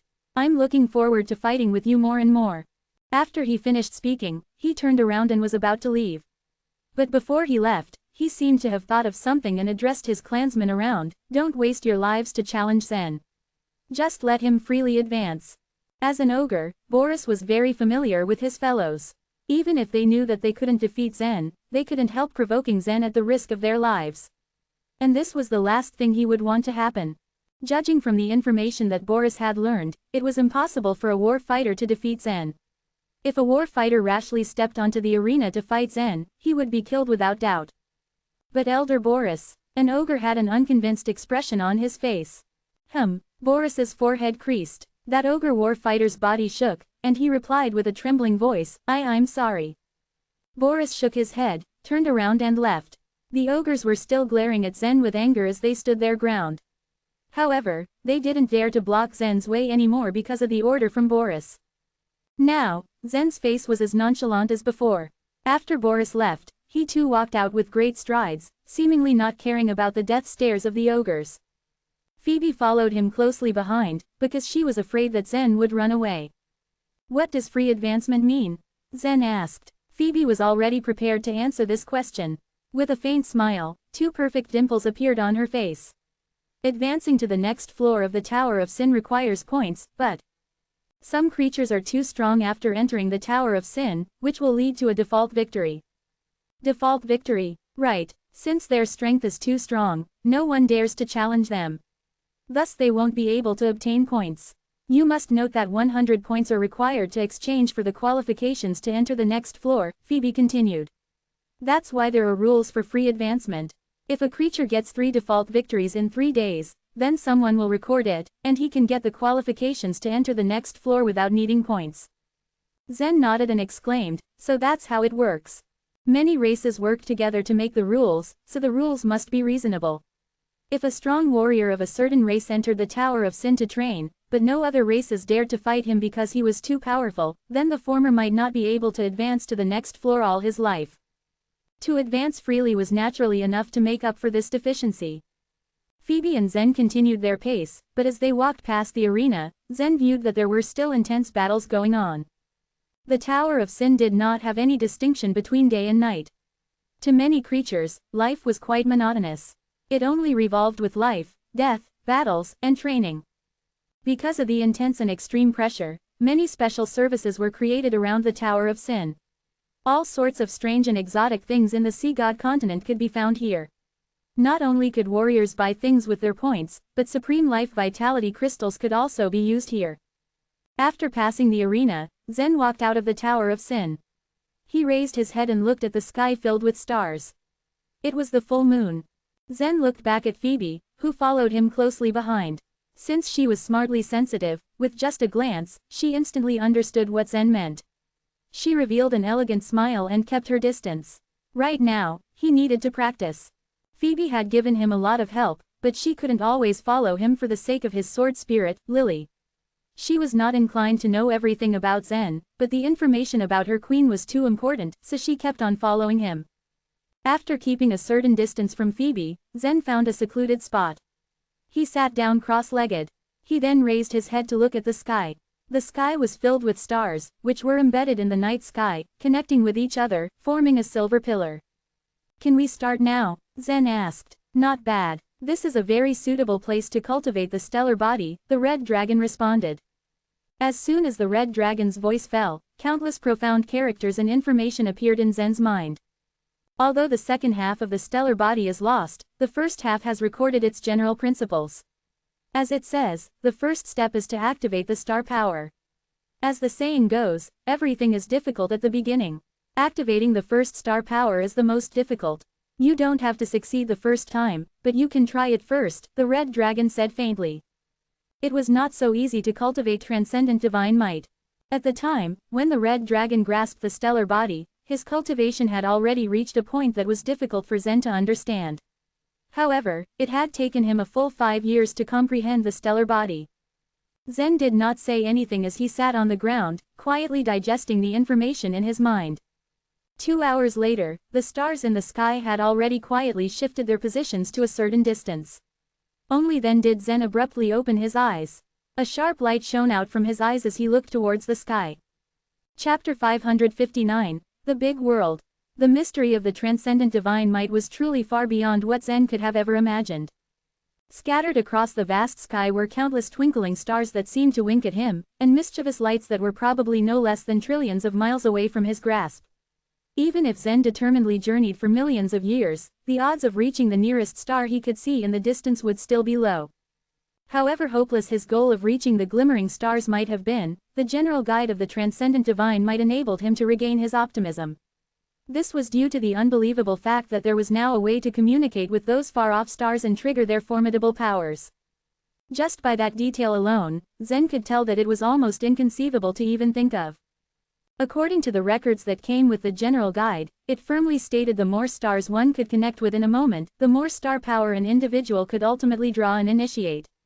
Furthermore, the power mobilized for the stellar body could also become much stronger. Among the mysteries of the transcendent divine might was the secret method located in the general guide for the stellar body, which was able to utilize the abilities of the soul to comprehend such distant stars. Although he had found the long-awaited secret, Zen still found it abnormally mysterious and surreptitious to believe. There were many aspects of the world that humans had a definite knowledge of, like having a sense of everything that existed and that included objects as large as the Tower of Sin standing proudly in front of Zen and things as tiny as insects fluttering about in the stale wind. Moreover, people grasped the realities of the things they could see closely in their everyday lives, such as towering trees and moving people, as well as things like the glimmering lights of the stars in the vast atmosphere. Although it was true that humans could see innumerable celestial bodies, their perception of the stars was insubstantial at best. Except for being able to observe their faint radiance, no one could simply obtain any significant information regarding a particular star. Questions such as how their powers could be used and how to properly activate them had existed persistently generation after generation, with not so much of an accurate theory withstanding the test of time. Confusion and doubt regarding the stars had never solved their ongoing problem. Under the continuous experimentation of the revealed secret method, it did not take a significantly long time before Zen's sensibility began to slowly strengthen and lengthen. It was a common fact that the strength of one's sensibility was greatly determined by their soul. As Zen's soul was extremely powerful and its capabilities were exceptional, his sensibility therefore exceeded that of an ordinary living creature. Little by little, Zen's sensibility reached 100 feet. Next, his sensibility stretched to 200 feet. Not long after, it spanned to over 500 feet. Astonishingly, Zen reached the thousands mark and kept on going. Upon reaching 10,000 feet, Zen's sensibility had achieved its limit. If he were to extend his sensibility any further than the distance it had just stretched to, it would completely break and all of his senses would become blurry. Sighing while opening his eyes, Zen muttered, "My sensibility reached its limit. How can I perceive the distant stars? Is it not the same as trying to hit the moon with a bamboo stick?" The man asked with a slight pout on his face as his tone reflected his dejection. The red dragon shortly snickered at the sulking Zen before speaking. "Hit the moon with a bamboo stick? You are indeed doing exactly that right now. If they follow this method dutifully, even creatures 10,000 times stronger than you would not be able to sense such a distant starry sky, let alone you." The dragon chastised the man, who was listening intently. "Now close your eyes." The man obediently closed his eyes at the dragon's command, due to his reasoning that the dragon did know best about the method and how he was supposed to connect with it and make it work. While Zen tried his best to focus once more with his eyes closed, the red dragon spoke again. According to the secret method of the Stellar Body General Guide, you can roam the great world and even turn yourself to an immortal being just by a mere thought. As the dragon finished, silence blanketed them as Zen began to ponder deeply about the implications behind his words. The secret method of turning into an immortal by just thinking it, the man brooded over the thought, furrowing his eyebrows. Heavily contemplating on what the dragon declared, Zen's heart started to beat faster as he suddenly saw the light. For a moment, it seemed like Zen fully understood what he was supposed to do. The young man's breath started to stutter as he began to summon his perception according to the secret method he had been ordered to do. At this instant, Zen willed his perception to slowly open up once more. However, the upper part of his perception refused to cooperate and was instead constantly shrinking and condensing. With a sudden jolt, Zen unexpectedly sensed that everything that surrounded him had disappeared. Apart from not being able to sense the faint breeze that occasionally passed by and the muffled sounds of white noise from where he was, he found that he could not even feel his own body anymore. For some reason, his consciousness seemed to detach from his material form and completely merge with his perception. Not long after the strange happening, an even stranger occurrence happened to him as he felt a forceful gravity from the sky drawing him in, ceaselessly pulling on his consciousness. At this rate, Zen's consciousness was rising at an incredible speed, steadily moving farther and farther away from the sea god continent. With the energy from his mind, he turned over and looked down at where his initial position had been. Overlooking the landscape with wonder, the Tower of Sin appeared to be smaller as he ascended, making the massive building look like a short unlit match and the places around it looking smaller than his outstretched fingers. Within short minutes, the Tower of Sin disappeared altogether, leaving nothing but a faint outline. Looking down for a second time, Zen's newfound astonishment was caused by the entire sea god continent appearing right before his very eyes, gleaming with its abundant natural resources. The man did not have to wait long before even the sea god continent appeared smaller and smaller. The young man, currently fascinated by the scenery, compared the sight to a boat seamlessly floating above the endless ocean. So huge, Zen mumbled, awestruck at what his formless consciousness had brought him to witness. Reflecting by himself with nostalgia running deep within his bones, he realized with a start that the great world was much larger and more magnificent than what he could have ever imagined. Nothing could have defeated this kind of experience as he was suddenly blessed with seeing the great world in all its glory. As Zen's consciousness continued to lengthen and reach even farther, he estimated that about 7 or 8 continents materialized above the limitless body of water, which made him see more of what they had occupied as he rose higher. Reaching an impressive height, he distinguished the continents from one another, which were separated from each other by a great distance. Narrowing his eyes from his spirit form, his gaze locked on one specific continent and promptly gasped. That is, Central Region. The man was clearly surprised and startled by the sight as his heart rate picked up erratically. Among these 7 or 8 continents, the Central Region was probably the smallest continent in terms of area. The chaotic ocean of stars was right beside the Central Region, and the 4 divine kingdoms were just right by the chaotic ocean of stars. With another jolt, he quickly came upon the realization that the 4 divine kingdoms' total territory was over 10 times bigger than the Central Region. Shaking his head dazedly, he looked over at another side and saw something much more peculiar and astounding than the sight he had seen just a moment ago. There is another continent, he exclaimed, eyes wide as saucers at the new information. Due to the visual that captivated him and caught his undivided attention, he was absolutely certain that this unknown continent was even 100 times bigger than the entirety of the 4 divine kingdoms. Scanning his eyes back and forth between this continent and the others, Zen found that the Central Region, the 4 divine kingdoms, and even the formidable sea god continent were like islands rather than continents. It was an undeniable fact that all of them looked insignificant compared to the former. What is that place, anyway? Zen asked out of curiosity, somehow mesmerized and intrigued by the huge continent he had little to no knowledge of before that very moment. Needless to say, he was without a doubt awfully curious about the upper world and what was in it. The upper world possessed over 100,000 great worlds and tens of thousands of varying races.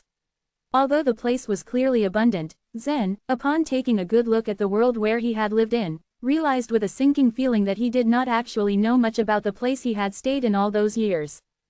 Progressively flying farther away made the continents look smaller in comparison until they became vague shapes in the distance. As Zen's consciousness suddenly accelerated, he rose infinitely, not really knowing where it would take him. The gale, The man cried out upon sensing the forceful current of air approaching his form. In the blink of an eye, a huge mass of intense wind appeared around Zen and revolved ruthlessly everywhere he could lay his eyes upon. With his forehead creasing in worry, Zen noticed the gusts of howling wind were seemingly able to break everything they came into contact with to shambles. Moreover, he observed that when the masses of strong gale collided with each other, a penetrating boom was emitted, as the collision created even more dangerous gales. The sight reminded Zen of a terrible tornado, except this was 10 times more distressing. The windstorms exponentially grew, constantly dissipating and colliding with each other, which endlessly produced more intense wind. No one below, not even Zen, were well informed of the existence of such terrifying gales. Perhaps these occurrences had existed ever since the infinite universe came to be, which did not remove the fact that not a single being had ever been able to penetrate such a disarming layer of gale. Even if Zen's body, which was a top-grade fairy weapon, was drawn into the immensely strong wind, it was highly likely that he would be ground into fine powder by the sheer force of it. However, Zen glanced down and instantly remembered that he was not in his physical body. Exhaling inaudibly, he was suddenly grateful that he did not have to experience being pushed and pulled by the harsh gusts of wind. Feeling relieved, Zen bore in mind that he was currently just a strand of consciousness perpetually rushing forward. Due to this, he was now enthralled by the way the dangerous gales were not able to touch him or cause the slightest bit of harm to him. After passing through the layer of treacherous winds, Zen once again turned his head around and looked down at the vastness of the space before him. Just like every single person who had gone through the same childish curiosity about the new and ensnaring world they lived in when they were young, there were at least 1 or 2 questions Zen had always wondered the answers to.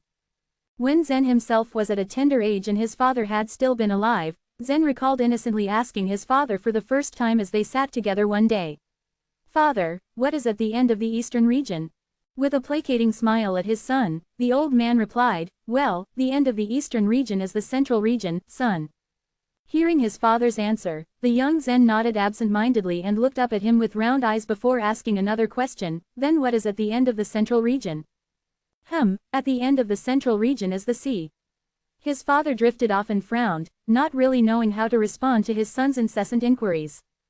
Unperturbed by the unsure tone of the older man, the child asked once more, "And what is at the end of the sea?"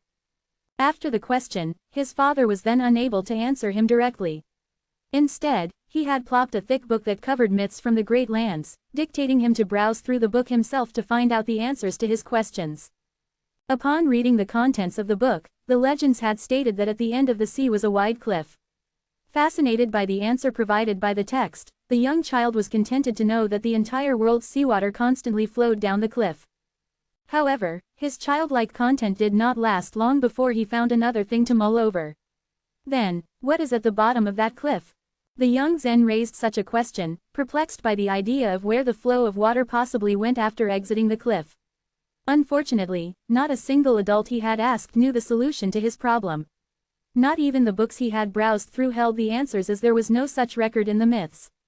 As his consciousness moved farther once more, Zen's field of vision grew wider and wider. Those continents had all turned into black dots, with the boundless sea around them. The border, the man mumbled in disbelief before rubbing his eyes to make sure he was not hallucinating it. "There it is." The young man swept his gaze over the vastness of the blue ocean and finally found the edge of the water, the end of the world's territory.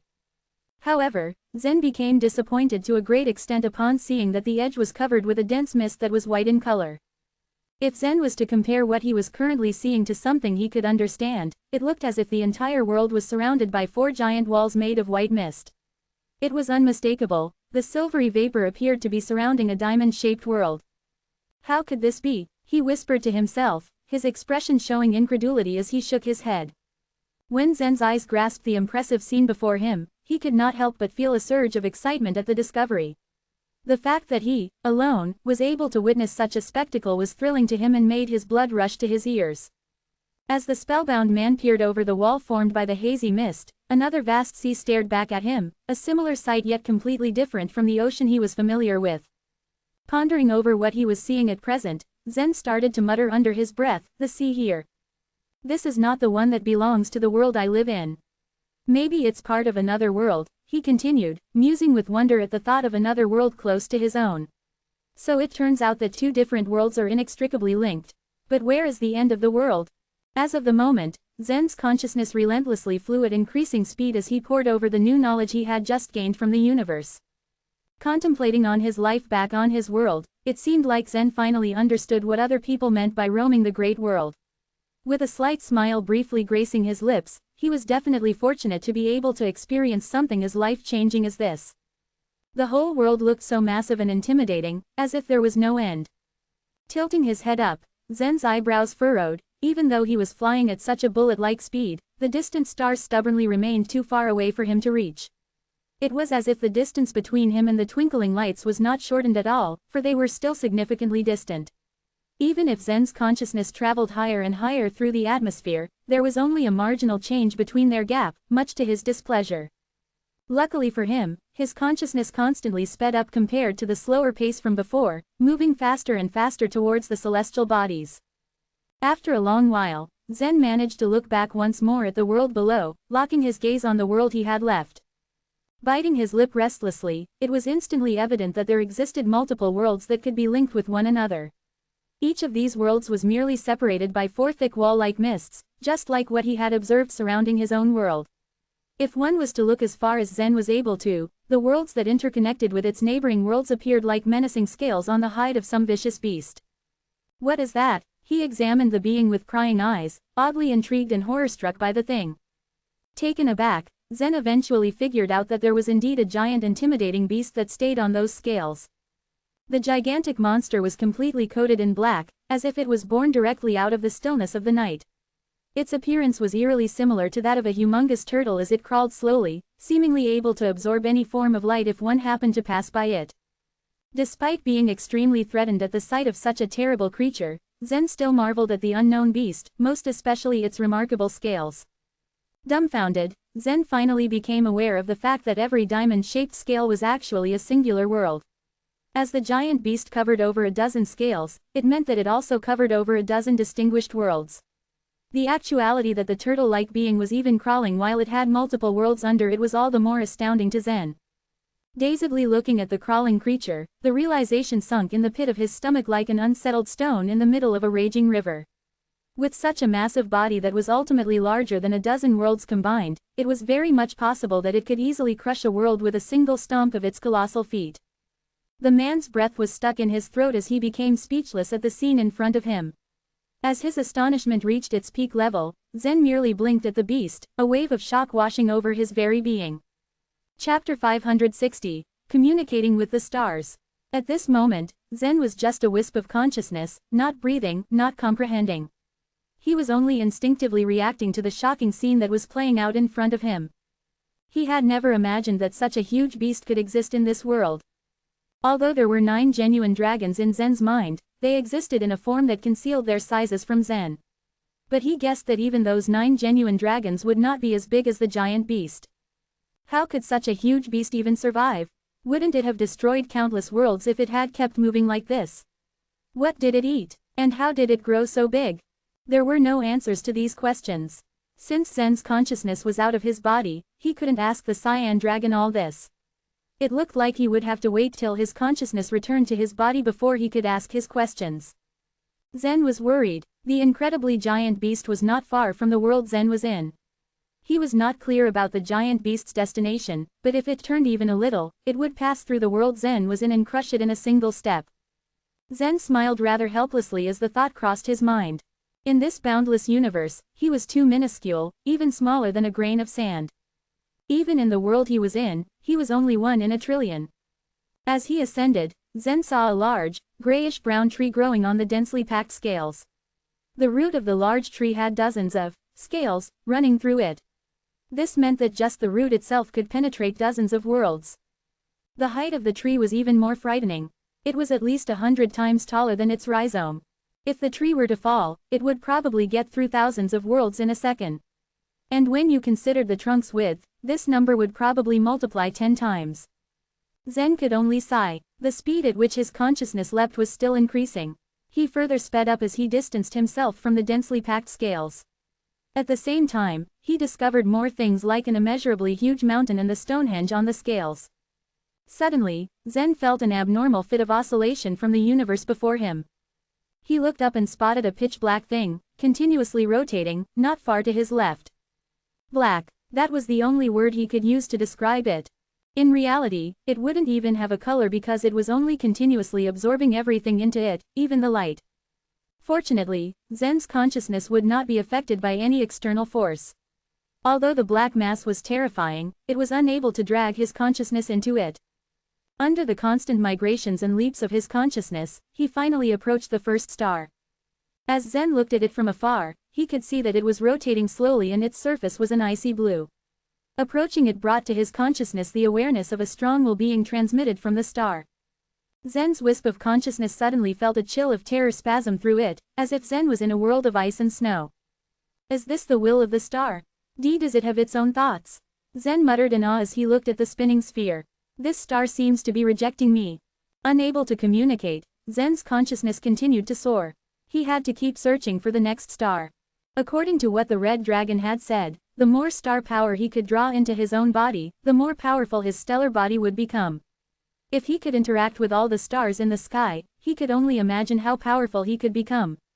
No wonder the stellar body was called a transcendent divine might. Only such a powerful refinement technique deserved to be called transcendent. After passing by the icy blue star, Zen's consciousness continued to travel through the great void, heading deeper into the starry sky. The stars were at great distances from each other. Fortunately, Zen seemed to be able to make his consciousness travel extremely fast by using a secret technique of the stellar body. Soon, he found the next star. This star was milky white, and a huge whirlpool rippled on its surface. The whirlpool was like a storm that spanned thousands of miles, and was slowly rotating, as if someone had poured a glass of milk onto this star and fashioned it into a whirlpool. This star is also rejecting me. A wry smile appeared on Zen's face. He felt the star's will just as he approached it. He then found the third star. It was crimson red all over, and the surface of the star burned with a menacing flame. As soon as he approached the star, he discovered that the massive flame on its surface rose higher and higher, and it could stretch upward for thousands of miles. It's roaring at me, Zen said in wonder. This star is so violent. Looks like it has a bad temper. Zen was left speechless. Although he didn't want to use the word temper to describe the wills of these stars, they seemed to be sentient, like human beings.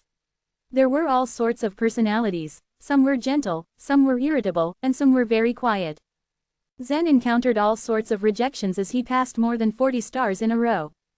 He finally stopped at a lavender star. A gentle will tugged at him the moment he approached this star. If there could be a gender difference between the stars, he would describe this star as a female. It did not reject him. On the contrary, Zen felt it was glad about his arrival. Is it done? Zen asked, his heart skipping a beat. From what the red dragon had said, communicating with the stars for the first time was an extremely difficult exercise. But he seemed to have succeeded. A vast and formless will enveloped his consciousness. Although his consciousness could not feel any warmth, he still felt as if he were in a womb.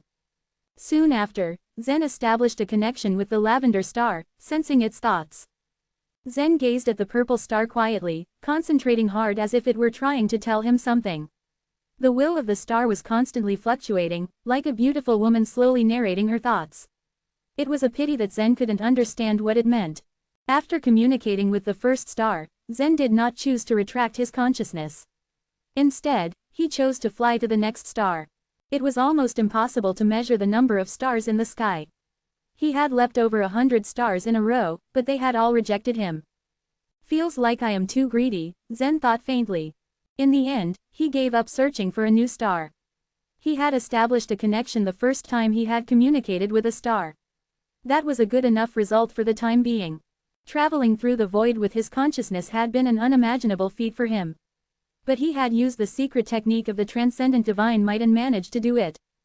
During the journey back, his gaze was once again focused on those densely packed scales. At the moment, he was extremely far from those scales and was unable to see the end of them. This was because the end was completely covered in darkness, as if it was in a faraway place that could not even be reached by light. The boundless universe is connected to the boundless universe. Since there are millions of great worlds, what is at the end of the millions of great worlds? Zen shook his head, his mind reeling from his thoughts and rendering him unable to explore the question any further. The stellar body seemed to employ a secret technique that borrowed gravity from the stars to pull his consciousness out. That was probably why he could maintain such a high speed as he approached the stars and touch the gravity of the stars, as he shuttled back and forth between them. However, Zen couldn't roam the great void with his own power. He wouldn't be able to explore the distant deep space and the edge of the boundless universe with his current strength. He wasn't sure how strong he would have to become to be able to use his physical body to travel through the great void and explore the endless space.